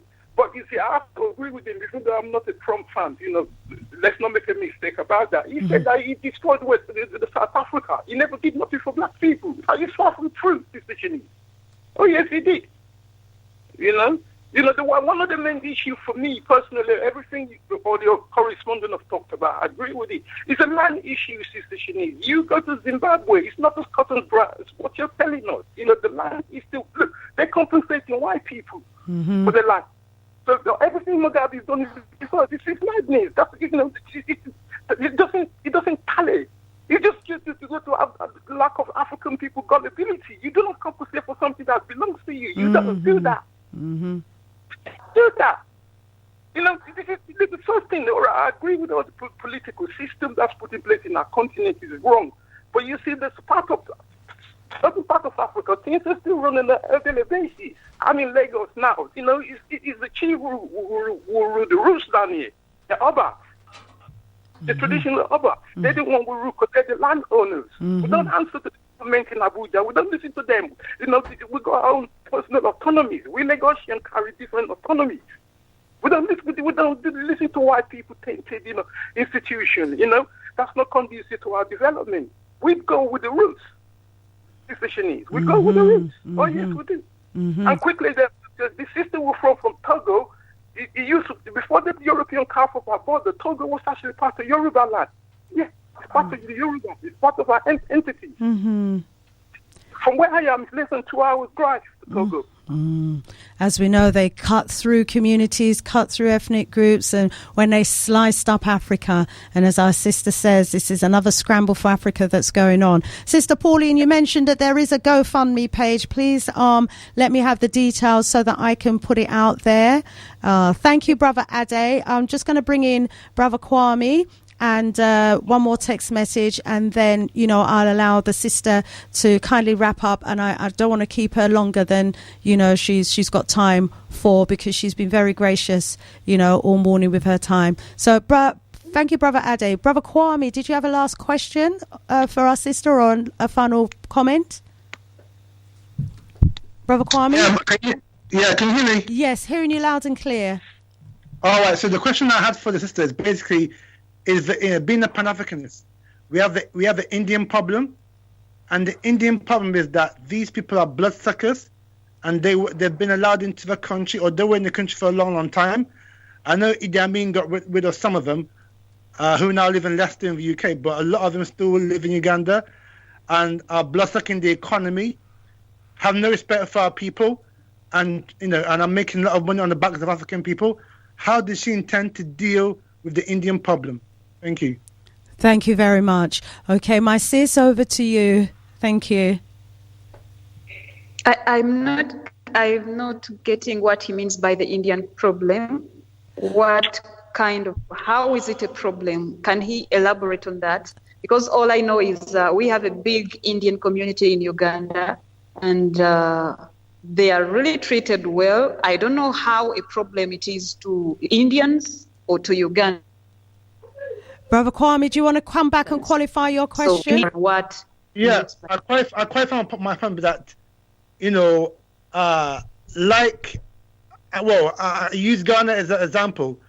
They have no regard for Ghanaians and they mistreat Ghanaians, but yet they are free to have the businesses in Ghana and Uganda, and they make a lot of money. And we know that a lot of that money goes back to India via capital flight. So if these people are blood-sucking the economy of Uganda, and this is why Idi Amin got rid of them in the first place, because A, they didn't want to be Ugandans, B, they had no regard for black Ugandans, and C, they were sucking the blood of the Ugandan economy, then my thing is that, that's a problem. That is a problem. Let me answer that. I have an experience of young Ugandans working for Indian companies in Uganda and getting paid nothing, getting underpaid, and getting mistreated at employment spaces. Now, you cannot even call it an Indian problem. You must have a comprehensive term to say it, because it is not just Indians that are a problem to Uganda. It is very from the outside world, taking more from Uganda than the natives, and sitting on the sidelines and watching why the natives cry and hurt from all the injustices that are here. And these very outsiders, the Indians and the Europeans and the Chinese, it is a group of outsiders benefiting from the country that doesn't benefit the natives. So the problem, Indians and the Chinese and the Europeans and all other people, is all a holistic problem approach, with a holistic approach to make sure that Africans and Ugandans take what first, or who should get the rights over the land, who should be treated how, because this is a problem. People in Uganda, Africans, are treated as second-class citizens, and it's heartbreaking. Yes, it's heartbreaking. So this is you need to fight, and that's what I was explaining before. Yeah. That the leaders must have the interests of their people first hand, on the first position, before the rest of the people. Yes, my sis. Thank you very much for that response. Sadly, your line is cutting in and out, but we're certainly getting the gist of what you're saying. Brother Ade, he was talking about in Yoruba land how they ignore the politicians and the people have autonomy because they've introduced their own systems. They've rejected the Eurocentric structures and systems, and they have their own economy. Is there scope for that in Uganda, to be creating, communities, autonomous communities that rely on the traditional systems more? We need to go back to this. And this is how we should guide the whole of Africa, because the only people that will bring a change, that will guide us back to our own systems, it's the people, it's the communities. So when we start saying what we are saying, when we start educating them, the people will start implementing, and they will even start promoting and welcoming initiatives that belong to them. Because you will not wait until when you change your leader to do this. You must start now, because the people are on your side. The people know that this is what is right and this is what should be done. So what we need to do is to start doing the work, and that is why the agenda I'm pushing forward is saying Africa for action. Do not wait until you change your leader. Do not wait until tomorrow. Start implementing the action right away. Beautiful. Thank you so much, my sis. Just one or two more messages, and then I think that's it for the day with our sister because of time. So we've got a message here that says, sending energy to my sister. I would vote for her. I would like her to make connections, if possible, with other countries of Africa with similar mindset, meaning uniting and moving towards one Africa. The power is unity. We will be untouchable. Rise up. Text message sender 242. Thank you very much. Someone's asking, they says, greetings to you, sis. All the African countries need leadership of this sister's caliber. Thanks and giving thanks, Hotep. And they're asking for your name. So before you go, we'll spell your name for them. This caller, text message sender 242 says, sending energy to my sister. Sorry, I have read that one. And this one says, the words my sister utters and feels, I hear with joy and hope. We must be fearless. More power to my sister. And Sister Pauline has sent me the GoFundMe page for our sister. So if everyone can get their pens ready, please. Our sister has a GoFundMe page, and it's in her name. And I'll spell her name for you. Her name is spelled Katushemererwe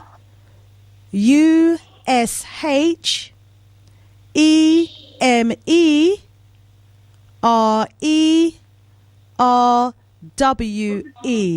So it's Katushemererwe Brenda, Brenda, Rise of the African Queens. Okay, and you can get her through that link. Okay, so my sis, I want to thank you so much for taking the time out to be interviewed here on the Big G, and for hearing the views, comments and opinions from our callers, our text message senders, and for responding to their questions as well. Because of time, I will leave you just to say a few departing words, but I'll be back in touch with you, and we'll be giving you more links from the African diaspora, who will be able to, I feel, assist you with your journey and your run-ins for this election. So over to you, my sis, for some departing words with great thanks. Thank you so much, Sister Shanice, and thank you, Sister Pauline, for the connection. And I want to thank everyone that has been here, that has listened, that has participated. And I want to assure everyone that the time is right. You need to be hopeful for the change. Thank you so much. Peace and love. Peace and love, my sis. More strength, more power, more vodum. May our ancestors, guide you into taking the right path, and may the doors open and all the resources and the support that you need come your way. But equally importantly, may your message reach the entire African continent rather. More love. Vodum. Rise up, sis. Thank you. Bye. Bye for now. You're welcome. So family, I want to thank you so much for interacting with our sister there from the continent. What a beautiful sister. What a beautiful spirit she has. Definitely a spirit that, I would want to support, wholeheartedly support. And I'll get the correct details for her GoFundMe account. And it'll be wonderful if we all just put a little something, if it's even £2, £5, £10, £100, £1,000, whatever you can afford. Let's, contribute towards the change that we want to see. Any money that we put into her account, I'm sure it's going to go towards her campaign, which is about changing the narrative and getting the message out there, across the continent about what change looks like. And, she's going to be the one that's going to be instrumental in empowering the next generation. And we have a caller on the line, so bringing in our brother on the line. Greetings. Who do we have on the line? Michael from Camberwell. Rise up, brother Michael. How you doing? Yeah, all right. I was saying to them, it'd be good to get that brother on one of your shows, interview, maybe. Yeah. Oh, yes. I have reached out to him, but I've yet to get a response. But as soon as I do... Yeah. There's a lot of brothers and sisters on YouTube. You could get them on your station too, like, you know. That's too bad, yeah? Yeah. Well, I'm saying there's a lot of, on YouTube, a lot of these good shows, like Sister, her name now, Dr. Murunga, I think it is. Is it Murunga? Dr. Mumbi? Mumbi, yeah. Because get, like, yeah, we've had Dr. Mumbi on Galaxy before. She's a friend of the family. On your show, your YouTube show. Oh, right, on YouTube. Yes. Okay, yeah, my brother. That's to say, yeah. And put it in mind, that maybe you can. I know a lot of people have reached out to Dr. Mumbi to try and get them on her YouTube channel, but she is so busy. She's putting out content on a daily basis. She's like the BBC all wrapped up in one. I don't know how she does it. Show on, tonight, isn't it? Yeah. That's right. Yes, thanks for the reminder. Tonight, yeah. Who's your guest tonight? Right, well, tonight we have Dr. Abu, we have our very own brother Kwaku, and our very own brother Leo Mohammed. And the topic for discussion on our YouTube live panel show today is whether or not what's the title? It's something like, if the white savior complex is a weapon of mass destruction. Yeah. Correct, it is. Of course it is. 100%. You know what? Let me put it out there. I want to hear what our listeners have to say, because, one thing about YouTube Live, we're going live to the world, and, we want to continue the sort of discussions and debates that we have here. And that also includes the views and opinions of our listeners. So, we're going to be having that conversation live on air tonight, 8 p.m. So just go to my YouTube channel, The Sister. Sorry, I'm just telling the rest of the family. Yes. So, family, if you just go to my YouTube channel, which is The Sister Shanice Show. Sister is spelt with an A, S-I-S-T-A. The Sister Shanice Show. 8 p.m. we go live. So put it in your calendar. 8 p.m. go to the Sister Shanice Show live, and you will be part of the panel discussion, because you can comment via the chat as well. But it'd be good if you could maybe talk on your show. Not that technology. You can phone in and talk to the guests, maybe. Come again? It'd be good if you can phone in and talk to your guests on your show. If I could phone in, what do you mean? Like on your YouTube station, because people can phone in, like on the radio. Oh, right. It would be good if people could phone in rather than just text in. Yeah, it's still text, but I mean, too, yeah. Yeah, because what we have, I'll bear that in mind, because what we have at the moment is a format where we have like a panel. And, the 2 hours goes so quick as it is, just going around a panel about twice, the time is gone. Me watching your show, it goes quick, I tell you. Yeah, it does, doesn't it? Yeah. It goes so quick. And it's never enough time to discuss all that we want to discuss. We might have to have another show, which is a phone-in show. So I'll bear that in mind, and maybe when I'm not so busy covering other shows, I'll do a YouTube phone-in one. Thanks for the idea. Okay. Well, it's a good show. I enjoy the show very much. Thank you, my brother. No quick or not big words, but yes, it's good fun. Okay. Take care, sis. Thank you so much for your call, and it's brilliant to know that you listen to the live shows as well. Thank you. So that's our brother Michael from Camberwell. So if you want to call in, the lines are open. You're welcome to give us a call and interact with me this afternoon. We have an hour left of the show. And brother Michael was talking about the live debates that I have on YouTube on a Wednesday evening at 8 p.m. It's been going for about 4 strongs now. I think this evening's might be the fourth or the fifth of the series that I've been running. I'll continue it through to, mid-October or so, end of October, just to see how it goes and what the response is like. And today we're going to be talking about, I've got the title here, Is the White Savior Complex a Weapon of Mass Destruction? So that's the topic for discussion a little later today with my panel. Dr. Abu, Brother Leo Muhammad, and also Prophet Kwaku.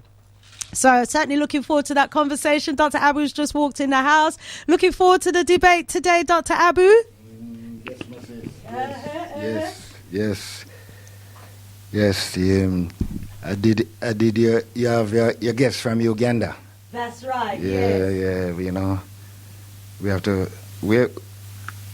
We have to stress to these people, in Africa. We understand that, as children of the kidnapped people here, we don't mind support, but it's full time we start to get some support.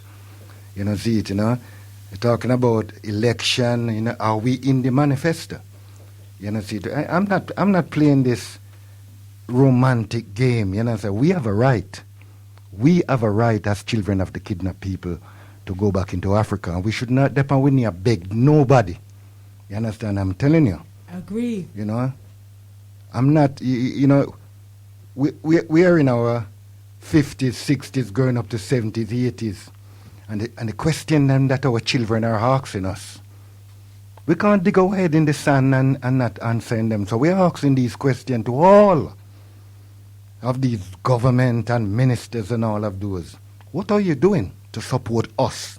Because over the year, the records show that we in the diaspora, we go to jail for you. We are dying for you. We are going through all of these things for you. What are you doing for us? See Sister Juliet and Brother Adrian them down the Black Sit in the Gambia, fighting. You understand? To have a say in a country that they go back to invest in. And these people treat white people more than us. And the truth, I'm telling you, I don't give a monkeys if they want to feel away. I'm telling the truth. If we are not in their manifesto, they can bloody go to hell. Rise up, Dr. Abu. We hear everything you say and endorse what you say as well. And what do you have to say, Galaxy family? Give us a call. The number is 0207 193 0174. So we know that the African countries have inherited a colonial constitution. They need to throw away that constitution, and they need to certainly be looking to rewrite it so that it does include us. At the moment, the way it stands, it favors the authors of it. Are they setting us up? They're setting us to fight one another here, because when one country gonna said, if you have a certain passport, you're allowed, and all of these things, you should have said, no, from here in the diaspora, and you're willing to come home, you are allowed. You understand, This thing that they're doing, this colonial thing that they're doing, and they're gonna backfire, if Africa and the people in Africa does not address this issue, a heavy calamity will come on them. You understand? Heavy.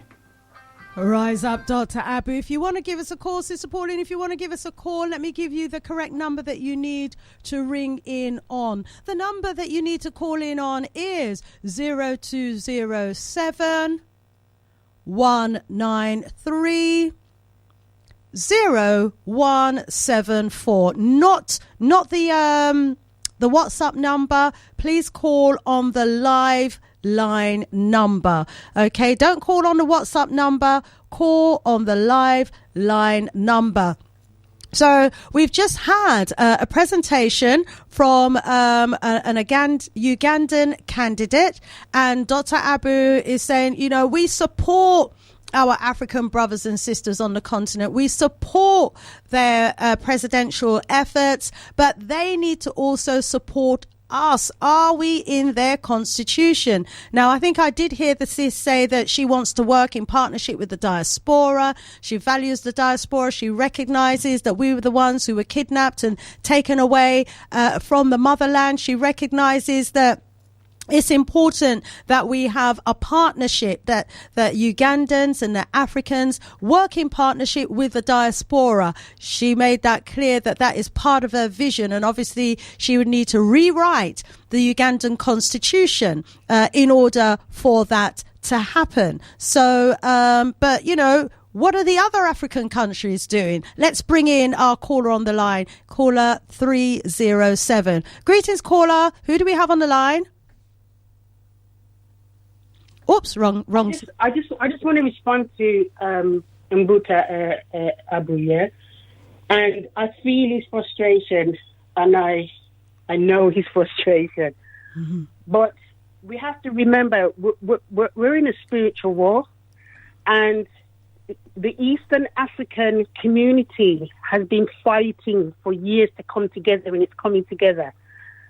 ECOWAS has been attacked because there is legislation in place from the colonizers which is being fought and being kicked out, and so that ECOWAS can reunify in different kinds of way. There's certain things being done because we're acknowledging that it's not everybody loves the Bantu. We say Africa, but what about the Bantu? Because as we said earlier, the outside interference from these other beings that are at war with our people. We're not blind. Trust me, Mbuta, I feel your frustration. And through spiritual, going back to our own spiritual Orisha, our own lower, our own spiritual divine system is removing the sickness from Africa. Trust me on that. So don't think nobody is fighting. People are fighting. It's an evil, insipid, it's a sickness like some kind of cancer, and it's being dig out. Trust me. December the 21st, my brothers and sisters, watch that date. Watch that date. We are not sleeping. The spirits are not sleeping. The ancestors are working through us. Mightier even for these last 600 years. They keep talking about 1619 to 2019. Well, our people in 1492, we've had to fight these devils. Because when they went to America, they saw Bantu. They didn't go see no Indian. They saw black. Yes, they did. Only here, man and woman and child. Africa and America is one landmass. They know that our empire is everywhere. That's right. Our empire is in Russia. We are fighting these devils, and their system is collapsing. Barbados kicked out the Queen today. Rise up, Barbados. Really? Don't give Mbuta Abu. I feel your frustration, but the spirits work in a different way to the way we work. Go back to your ancestral system. Throw away the Christianity. Go back to your spirit. They will remove these devils, and they are removing them. And trust me, December 21st. I saw we have a lick drum. Rise up, sis. Rise up. Rise up. Voodoo. Voodoo, sis. Voodoo. Voodoo. Bringing in caller 514. Greetings, caller 514. Who do we have on the line? Yes, it's me, Sister Pauline. Big up, Sister Shanice. Rise up, sis. How you doing? Thank you for bringing in the sister. I just appreciate that. Brother Abu, I agree with you, but don't stress. The sister has a strong diaspora team on our cabinet. I'm part of that team. She has a strong diasporan team backup, and we're on it. We're on it. All right.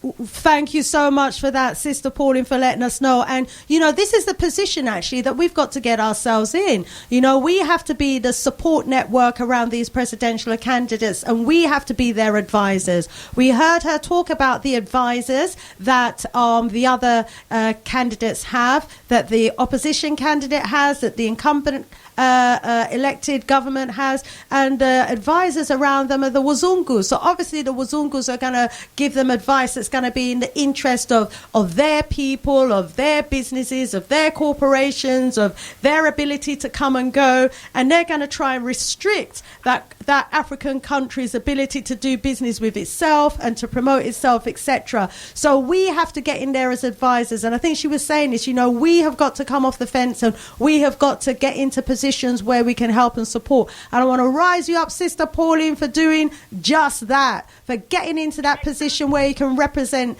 the diaspora on the agenda that the sister has. And the problem that those candidates face, when we don't support them and other people support them, other people want back payment. They want something in return. Yeah. So if we want something in return, we have to support them, because we don't want to force them to go and get money from other people who will say, okay, you need to have something in our interest. So if we want them to have our interest, we need to get behind them and support them. That's how it's going on. So that's what the reason why. And this is the strong Pan-Africanist. She has called out to us. She has a Pan-African representative behind her. We are there. We're looking at the manifesto. We're looking at the Constitution. That's good. Need to get her nominated and get her to where we want to. And then all of us will get behind her and push her. You, Brother Abu, you, Sister Shani, it's all of us. We all are responsible to make the change. She can't do it alone. We have to get behind her. Ashe, she's come here for support. We're providing that support, and we will continue to, in the same way that we will provide support for other like-minded Pan-Africanists. But, like you said, sometimes we've got to put our money where our mouth is as well, and give them the financial support that they need so that they don't have to go elsewhere for it. Anywhere they go for that financial support, they're going to expect favours in return. We hear you on that, my sis. Let me bring in Brother Julius. And then we'll come back to you, my sis. Yeah, we'll come back to you. Brother Julius, rise yourself up. Yes, my. And then we're going to bring in Brother Akram. Rise up, my sister. Rise up, Brother Julius. Welcome, Black. Yes, and rise up to Dr. Abu, the voodoo man himself, and to you and your missus. Rise up, rise up, rise up. Yes, my brother. Yes, my sister. The thing actually I was trying to bring to you again, of course, the sister, really, she is, you don't have to even correct one thing from what that sister is saying, and she brings out even more initiative. That's what I like about the sister, because, you see, I'm saying daily, I know what people call ourselves activists. They follow this narrative of the Wazungo or the white man. They are activists. You understand? It's like they are underrating the people in such a way to call people in that kind of way. You have to begin. One wants them to pronounce that word activist. You go, don't bother. That man is an activist or whatever it is. But these are the true leaders. Those are the true people, the people who come with the true spiritual outwardness that they want to label in a way and just make it ordinary. And we must try even to splash out that away from them to put another narrative in ourselves, that this is what we are about. Because this is why when some of us stand individually and want to even promote certain things, people will look at us in a negative way, in a non-progressive way. Well, I think they are the one in a non-progressive way. Try to say certain things that, just believe that, they take you as an individual, So these are the things on which we need support on. For example, I bring you again about Barbados, which I read and I even get that on, which is a good step forward, because this shows that the support of the people around, the voices of the people around, this is where spirituality comes, as I'm telling you, because it's what's coming out of us. We don't see it. What we hear, we don't see it, but it's manifesting somewhere. So that's why you be careful even when you say the bad thing, because everything manifests. You got me, my sister? Yes, indeed, my brother. And, I'm going to look for the information as well on the Barbados situation, which is great news. Oh, yeah. And let's hope that the other Caribbean islands follow in her footsteps. Number one, first people to have done that. And now our brother normally called from Jamaica and he explained everything about it and so on. And I think that confused them. I hear it on their LIBC, I hear it on their what. I just spin around and try to get more how they coming out with it or whatever it is. It's something they're not too happy about. But we don't care. You know? No, they're not going to be happy, especially if others are likely to follow suit, you know. Yeah. So here we go. I've got it here. By November 2021, Barbados to remove Queen as head of state. Hey. You see that, sir? Yes. Rise up, my brother. 1 second. Dr. Abu, you coming in? That if we get past. Honestly, Dr. Abu. You understand? Well, we'll celebrate up until then. Yeah, no, I'm not. You know, we've been hearing these. You know, to me, these paperwork thing, them places, we need a revolution, blood. We need a revolution. You understand? You know, see it. You know, and this is what we're afraid. You know, we're afraid to bleed for us. We are afraid to bleed for us, but we're ready to bleed for others. What I'm saying, Sister Shanice, you know, I've seen even some of our brothers and sisters gone on to the ancestor that give their heart, their life to the liberation of Africa. You understand? You know? And they're gone on without even see a light at the end of the tunnel. I'm saying that our children are asking us questions. I'm not knocking the system. I'm just talking. You know, because a lot of people think that we don't support. We're more than support. We are investing in the continent. And I'm saying that as children of the kidnapped people, the way how we are going and the way how we are being dealt with, it's totally wrong, blood. I don't care where no one has said. I will not support the way how things are going. That's why I have to big up Brother Adrian and Sister Juliet there in the Gambia. And I will support them, let them fight. It's our right. It's our right. Most definitely. You are doing exactly what everybody should be doing. Because our words get some effect, it goes with some power, right? Don't take what you are saying lightly. These voices are hearing it. They know that the ears are hearing it. They know that this is what we have to do. We have to make this happen. We have to even travel there. People have to travel to Africa who is black people there without even thinking about passport or whatever it is and so on. As long as you are black. Right. As long as you are black, African, you should just... That's right. Lifeboat, you just go to wherever you want in Africa. Absolutely. And get our citizenship and all our entitlement, because when we were kidnapped and taken out of Africa, we never had passport to leave Africa.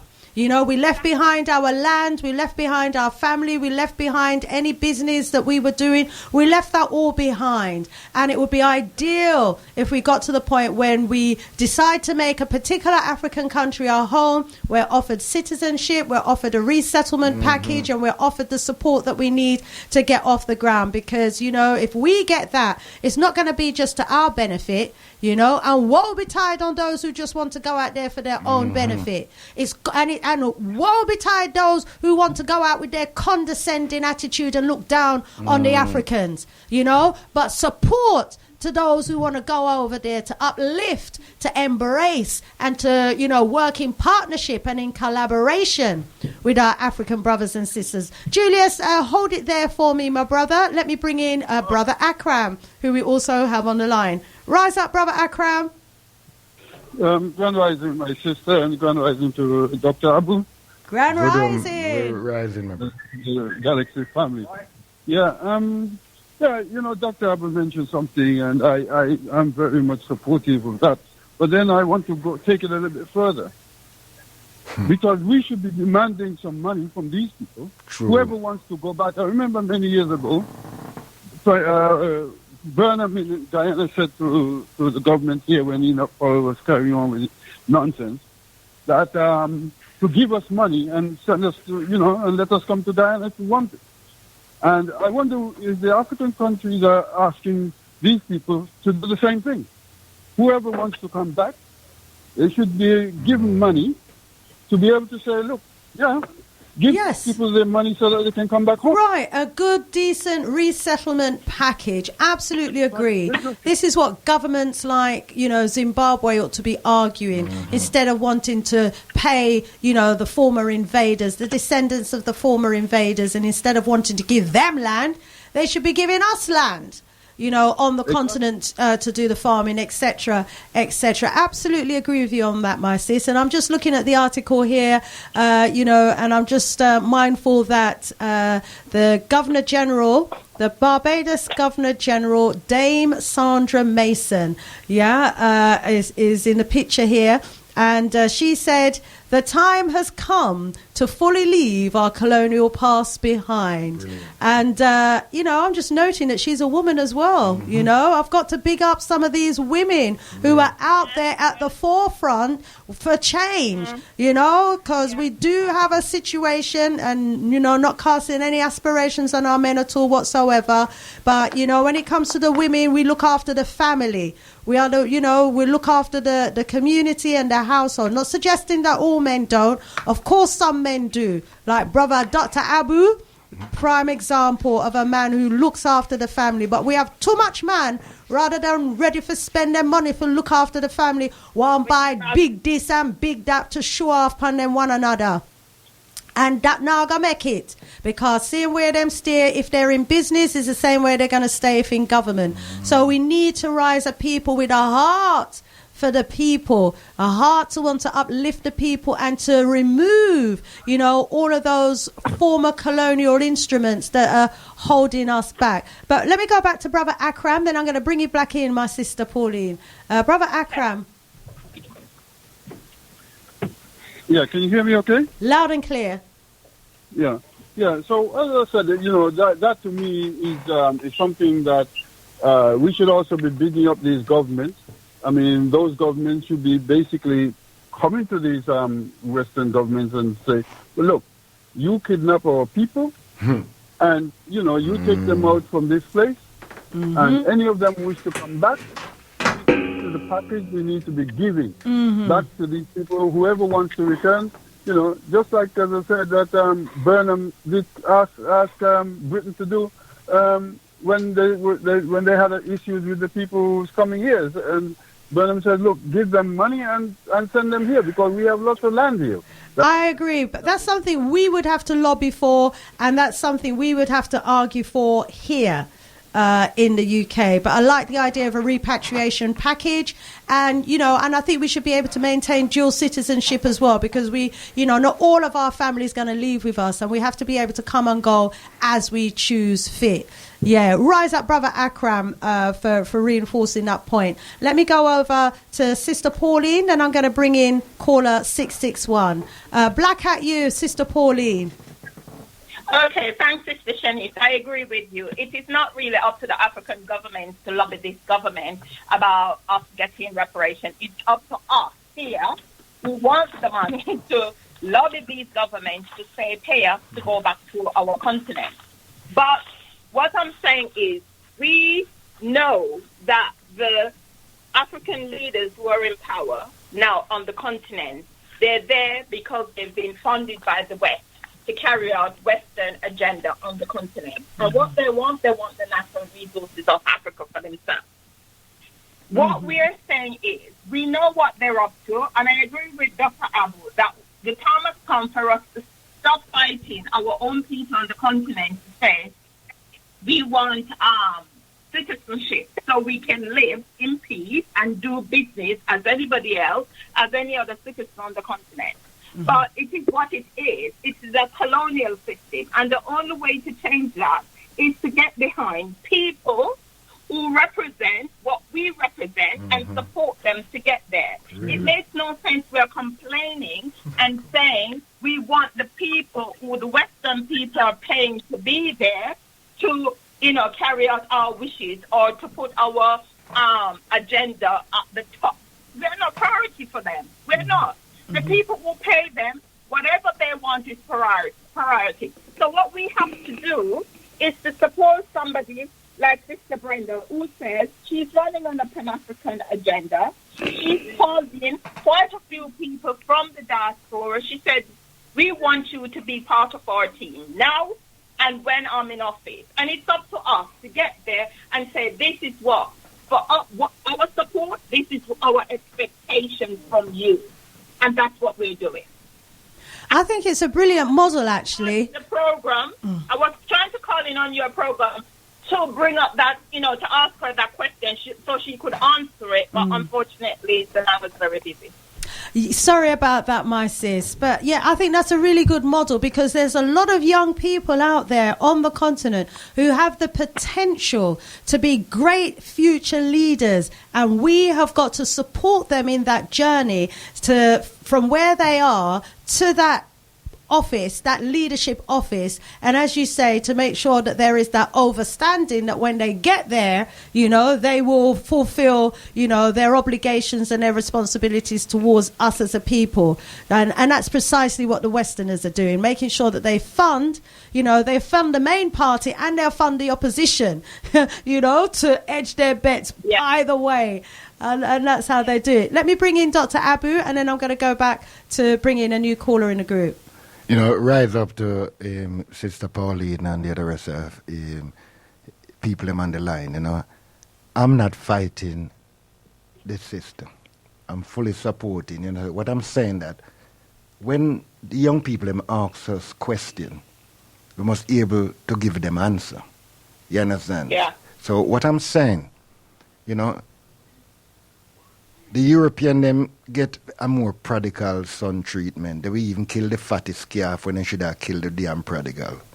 See it. I don't want to go back to Africa. I don't want to go back to Africa as no prodigal son because we never take nothing out. We never squander nothing. You understand? And I give thanks to some of the young people in Africa and some of the ministers. I talk to ministers down there who willing to make the change. But the opposition... The opposition get funded by the West. All these NGO that's in Africa should disbanded. You understand? Yeah, true. They should disbanded because they're nothing more than a bunch of spies. So preventing I and I, you understand, from take up those positions. See it? Yeah. And this is where we are. So I always support our people. You understand? But this is the time that we have to sit with our children them and don't lie to them. Tell them where we're coming from, where we are today, because I've seen what we in the West have done for the people of South Africa and the people of Zimbabwe and Angola, and I can call all those that the European, you understand, and the end of the day is our teeth are getting edge. Rise up, Dr. Abu, we hear you on that, and I've made a note. That should be in all their manifestos to disband those NGOs on the continent, because that contributes towards the white saviour complex as well, because our people on the continent, are seeing them coming in to save them or to help them with their problems and challenges. Sister, let's bring in... Black Sit should automatically give in that NGO position. And strengthen him for the works that they are doing in the Gambia area. And I support them fully. Rise up, Dr. Abu. Okay, bringing in caller 661. Greetings, caller 661. Who do we have on the line? Greetings, Sister Shanice. It's Kai again. Oh, welcome, Black Sister Kai. Thanks, Sister Shanice. My heart, bleed when I hear the things I'm hearing from Dr. Abu. The reason why I say that is because, this colonial system that's been in place for years is about time that our people on the continent wake up and understand the urgency of us accommodating our brothers and sisters from the diaspora. Because right now, everyone except our own are ruling over our people over there on the continent. And if we Africans, we truly believe, which in the deepest part of my heart, I know that you are my own people. So there is no question When I see a black person, I will be waiting for them for 5 years, for 10 years. What people every single minute, second, day, they are putting things into place to take over. So I'm tired. I'm just tired, and this hurts so much. Knowing the truth, and with social media everywhere, seeing what happened to our people, even recently in China, and the plan they have for the continent, we are still busy saying because you are not born in this place or that, though you look black, you have to do this, you have to do that, you have to pay this to have a business on the continent. Like I don't even have enough words to put this, to you guys to understand. But we truly actually know that this is our own, this is our people. We shouldn't only be talking. We should find ways to reach out to the chief over there in the villages, because this is our people. We can't just wait for government to say, come and pay 50,000, come and pay 100,000 to have a business. I'm only 40. I don't know much. I left there a little bit earlier, but the little I know from our practice is when someone comes and then our dad say, "Oh, this is the so and so and so and so child that left, or that was born in a foreign country." That's just a simple example. They come and present that to that person to us. We take care of that person. And if it happened that the dad left something behind, which are you people that they are saying, oh, they come and collect them from the continent? You guys didn't have any grandparents left there? So they have land. They should, every African country should have land for our people, even if it's a plot. Even if it's a plot. Yes. We are not even talking about citizenship here. For what? But if that's how they want to go about things, at least give them something to start with. Because the little knowledge I have, that's how they would treat, that's how, where I come from, Togo, that's how we treat someone that we know. This is our own, but he or he was not born here. So it's just too much.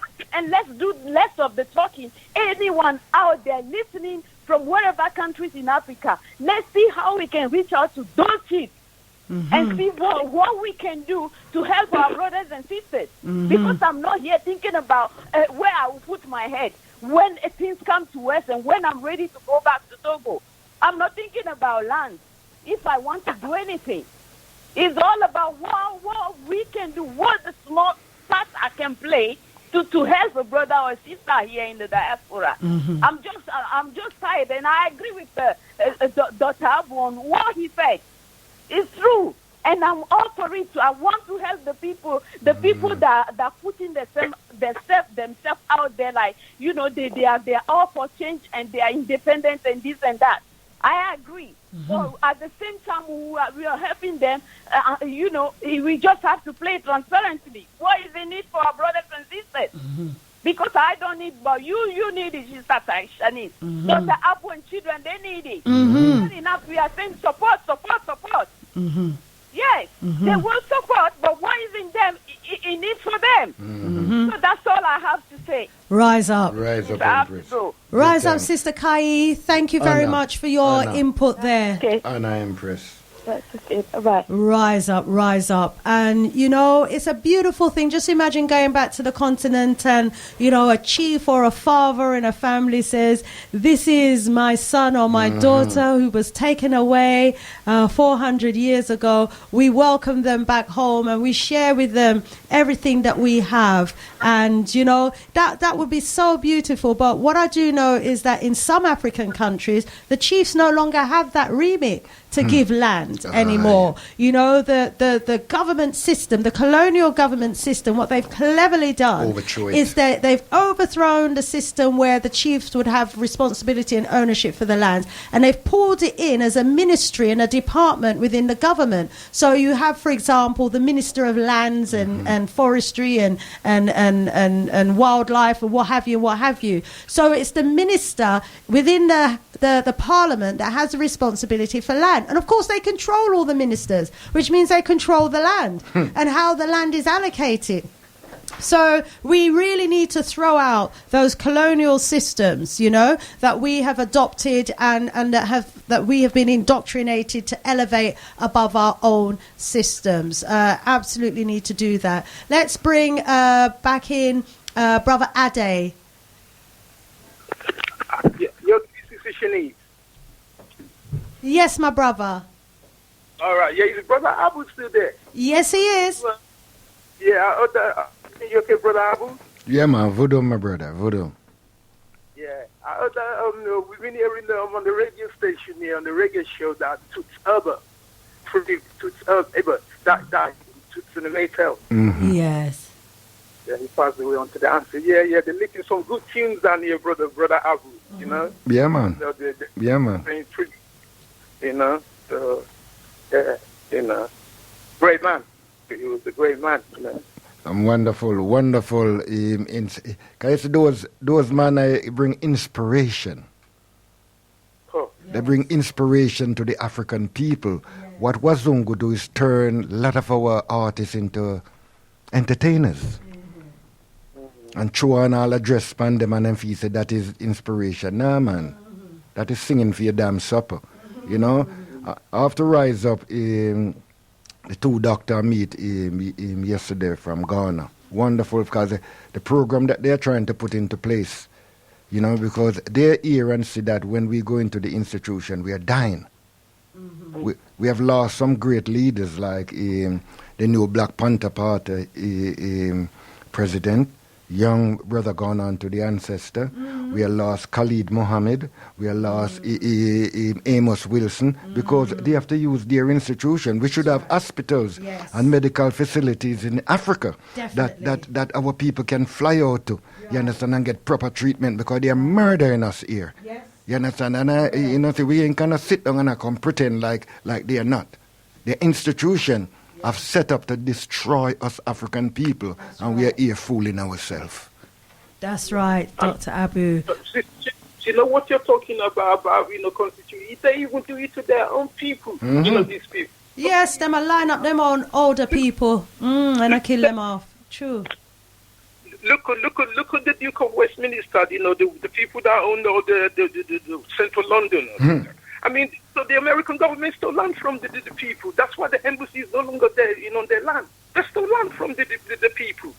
So it's nothing new. You know, it's just nothing new. They carry out extensively. There was one of the king, the Obas in Lagos, took the British government to court way back in 1920. And he wanted money that the Queen, they could have got no right to distribute the land, you know, that belongs to the people. They got no right. And he actually took them to the High Court. He came with an interpreter. He doesn't speak Yoruba. He's a Yoruba man. He came to the High Court here. He got into all his land back, and he won £100,000. I think I've told you about these stories, you know. You know, when you talk you know. So yeah, so there you go.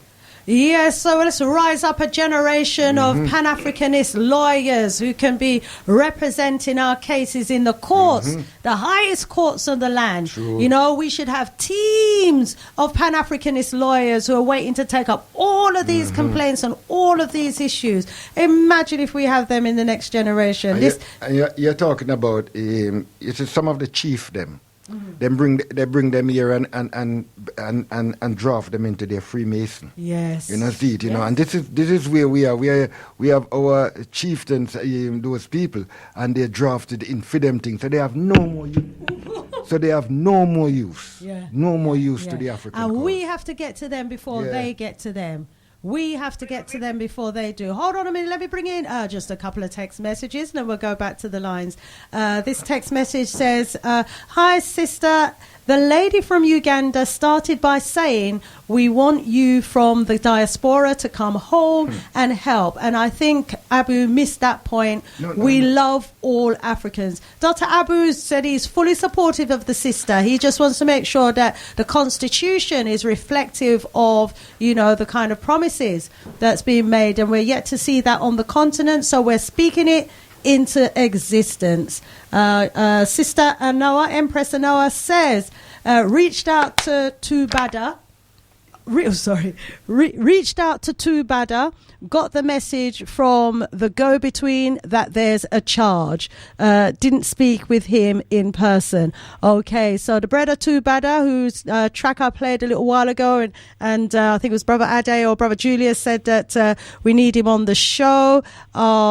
Sister Empress Anoa did reach out to him, and you've heard from the go-between.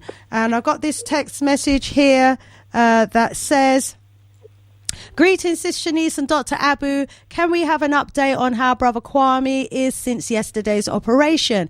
I trust he is healing well, as he is a beautiful spirit and the Orishas and the ancestors are with him. However, can we have an update all the same? Give thanks. That's from Sister Shaw.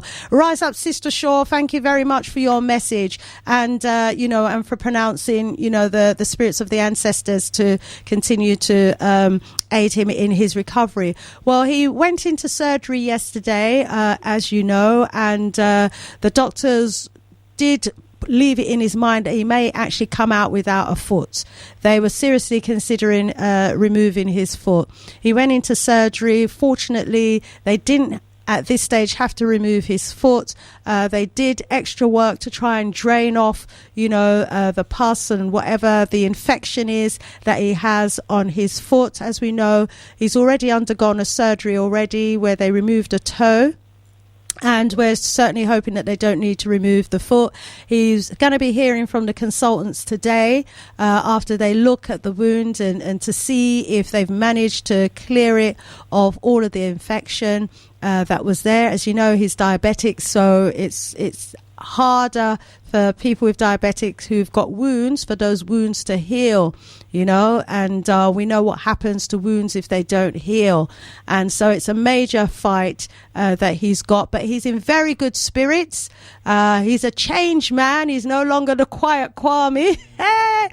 He ring me up yesterday, 1.5 hours we on the phone, and him say, let me talk, just listen. No, me just listen for 1.5. I'll eat my dinner while me listen. But it was a good conversation. He wanted to tell his history and his stories. I think he's had so many stories, because as you know, he comes and he used to sit in with Chief, and he'll just do the little joke here and there. We wouldn't really hear from Brother Kwame. He has his own show, but we still don't hear from Brother Kwame because he gives his platform to others like Cecil Gutsmore. He's given a platform to Cecil Gutsmore for years, so we hear from Cecil. But there's so much that Brother Kwame has got painted up inside of him, and I think with him going in and out of surgery now, sometimes people think if they go in, they might not be coming out, so they won't talk, So all being well, he'll be back on Brother Io's show next Tuesday for part 2 of his life story that he started sharing on Tuesday. And hopefully he'll be ringing in on some of the shows periodically as well to speak with us. But if he's not listening, I'll certainly relay, the thoughts from our Sister Shaw regarding his well-being. And we've got Dr. Abu here. Dr. Abu, how is Sister Madge doing? Well, Vudum, she's coming through. She's coming through. You can see mass improvement, and she's a fighter. Yeah. You understand? She's a fighter. So I give thanks to all the people who send message, because it enabled me to play back those message to her. Mm-hmm. We are in a technology time. A lot of people say, you need to visit, but just send her a short video message. You understand? And she will see who sent it. And those things is part of the healing. Yes. You understand? Let's use certain things for our people. And I once again, I want to thank all the people, all of them, so much to mention. You understand? Prophet Quaker, every day him call me Chief, and these are and you yourself and the others them out there, Queen Tayuto, and even from Africa, Oh, beautiful. Zimbabwe. Hey. You understand? You know, Sister Angie and them send them vibration and all of these things. Wonderful. So, you know, we have to give thanks. Yes, we do indeed. We give thanks to the ancestors as well for looking after her. So, is there anybody in the group that has yet to talk? Okay. Yes, Sister Denise. Brother Julius, welcome back, my brother. Go ahead. We are 12 minutes away from the top of the hour. I think our brother DJ Iconic, he's going to be coming to us remotely. So do get ready for us to wrap up just before 1 o'clock. So, Brother Julius, are you our time now? I want to say one thing again to all the African leaders. Let them understand that the backbone that is supposed to rise them up from all this that is happening, all the African people them. Let them know that the black people them, who are the African people them, from the diaspora, these are the backbones. Because you know why? They know a lot of things them from these idiot people them who think they know, plus what they know themselves, plus what they know from the people them, all their tricks, their bad ways, some of the things that they pick from them good, and so on, they know everything. So Africa, I'm asking you, you better open your eyes and just no passport business. Just let them just swarm India. All we need for them is for the people them to just go over to Africa, wherever they want. But I'm asking you, Africa, open your eyes now. Because these people know so much about the history. When they talk about the history, that is what you are seeing now. Is what they used to do all them time. And that is what you see unfolding in front of our eyes. So when some of we say we read, we think that it was, cartoon or them days or whatever it is. No. It's the same cartoon that is unfolding in front of our eyes in Africa, in the diaspora, everywhere. So when we all come together, Africa, we will rise again. We just need to trade around ourselves. Mm-hmm. We farm around ourselves. We don't need them. We don't need their money. We don't need nothing from them because this is the thing they want to take to use us. We will introduce our own system of money. And for the court system, my sister, here when the lady who is the ordained as the president of Uganda, and she's going to be everything for even Africa. But you know what I'm saying about that sister? He said one thing about the court system. He said, the people, for ordinary things with the community, that is like me and you, we talk for one of our brother and his wife, or girlfriend, or partner, and say, look, this is how you have to behave, and everything. We don't have to go to court for that. We don't have to look to money for that. Because all this is the colonial system, so still brainwashing us into money. Some of people, take your eyes off money things.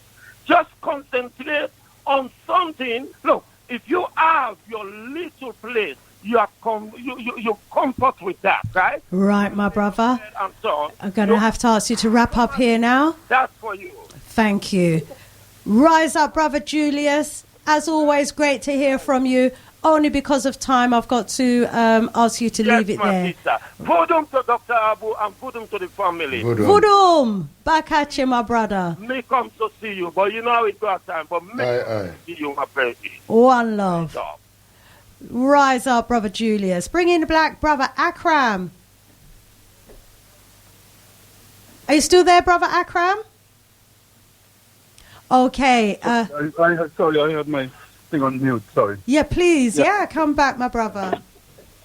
Yeah. As I said, it's just rising up everything that Julius has said, and Dr. Abu, and everyone. And as I said, we just have to continue soldiering on. Hope that these people start accepting us, because it's a fight.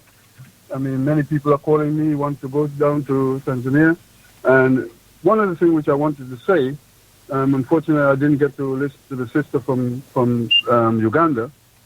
But, you know, I gave you a book the goat farming. Yes, my brother. I gave it to another brother who was in the ECU with me, and he read it, and he said, look, I have 500 acres, and he went down to do his goat farming. Great. And I'm lucky. I'm at 500 acres can do that, but that's good. Right, and he was doing well, and then the government came in and took half of the land and the goats from him. What? And he went to court. He won the case, but he's finding out, well, how do I get my compensation? Because they don't seem to want to give him his compensation. So, I mean, these are some of the realities we're going to have to deal with, you know, because they will come and take few thing, but they wouldn't take for them thing. They wouldn't go and take the Chinese man goat or the Indian man goat or the European man goat, is it? You know, and, you know, it's that generation that we really need to rid ourselves of. But it's that colonized mindset, you see, that self-hate where, you know, it's like we just want to, some of our people, not all of our people, want to disrespect us and elevate others. And we know where that's coming from. But my brother, you know, as always, I want to thank you for your input and your contribution. And, you know, going to have to leave it there because of time. But certainly, you know, feel free to call back on the show on Friday. You back on Friday, Dr. Abu? Or me, I city? No, you are sitting. Me, I city. All right, then.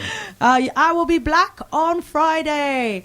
Okay? So, Brother Akram, thank you so, so much.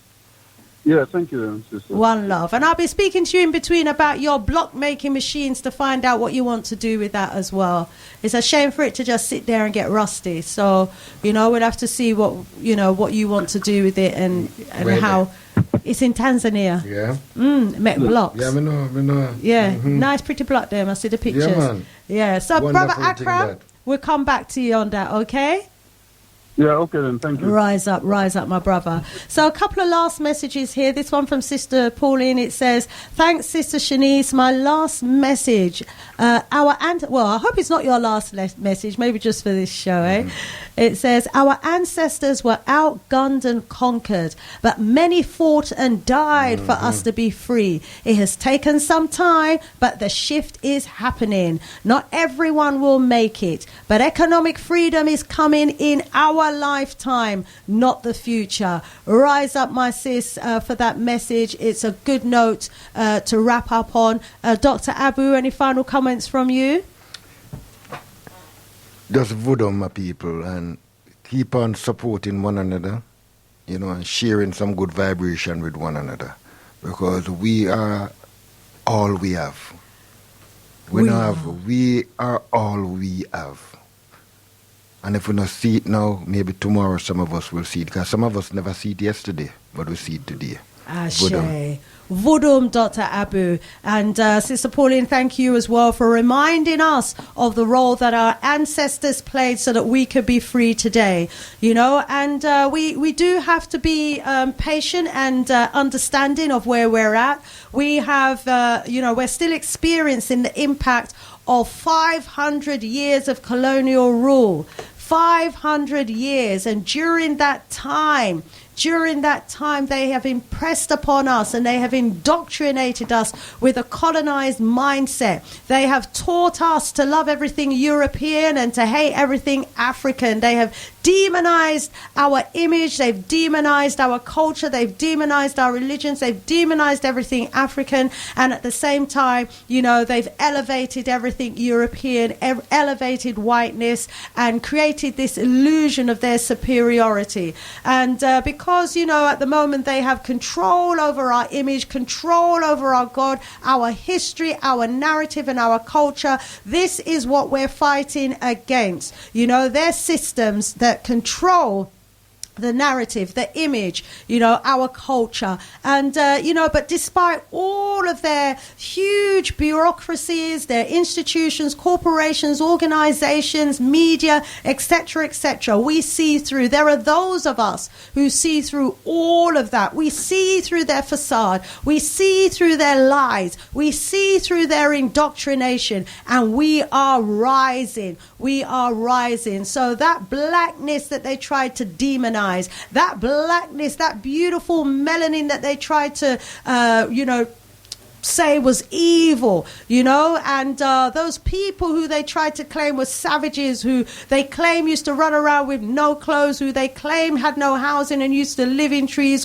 who they claim was civilized and cannibals, when the reverse, you know, of all of that, you know, was what was them who they were talking about. They were the ones who were running around naked. They were the ones who were uncivilized. They were the ones, you know, who were cannibals until they met us. They were the ones who never had no food in their part of the world and didn't know nothing about agriculture. You know, they were the ones who were living in caves when we were living in houses that we built of stone, and I could go on and on. So they have demonized our blackness. They have cast a negative aspiration over us to give the impression that we are inferior and they are superior. But, you know, this is a new day.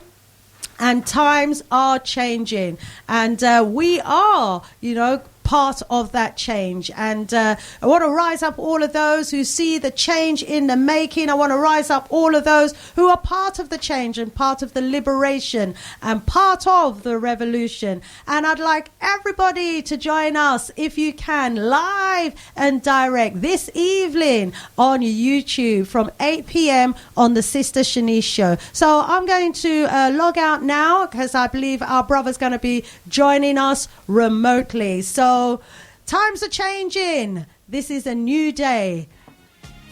And there ain't no stopping us now.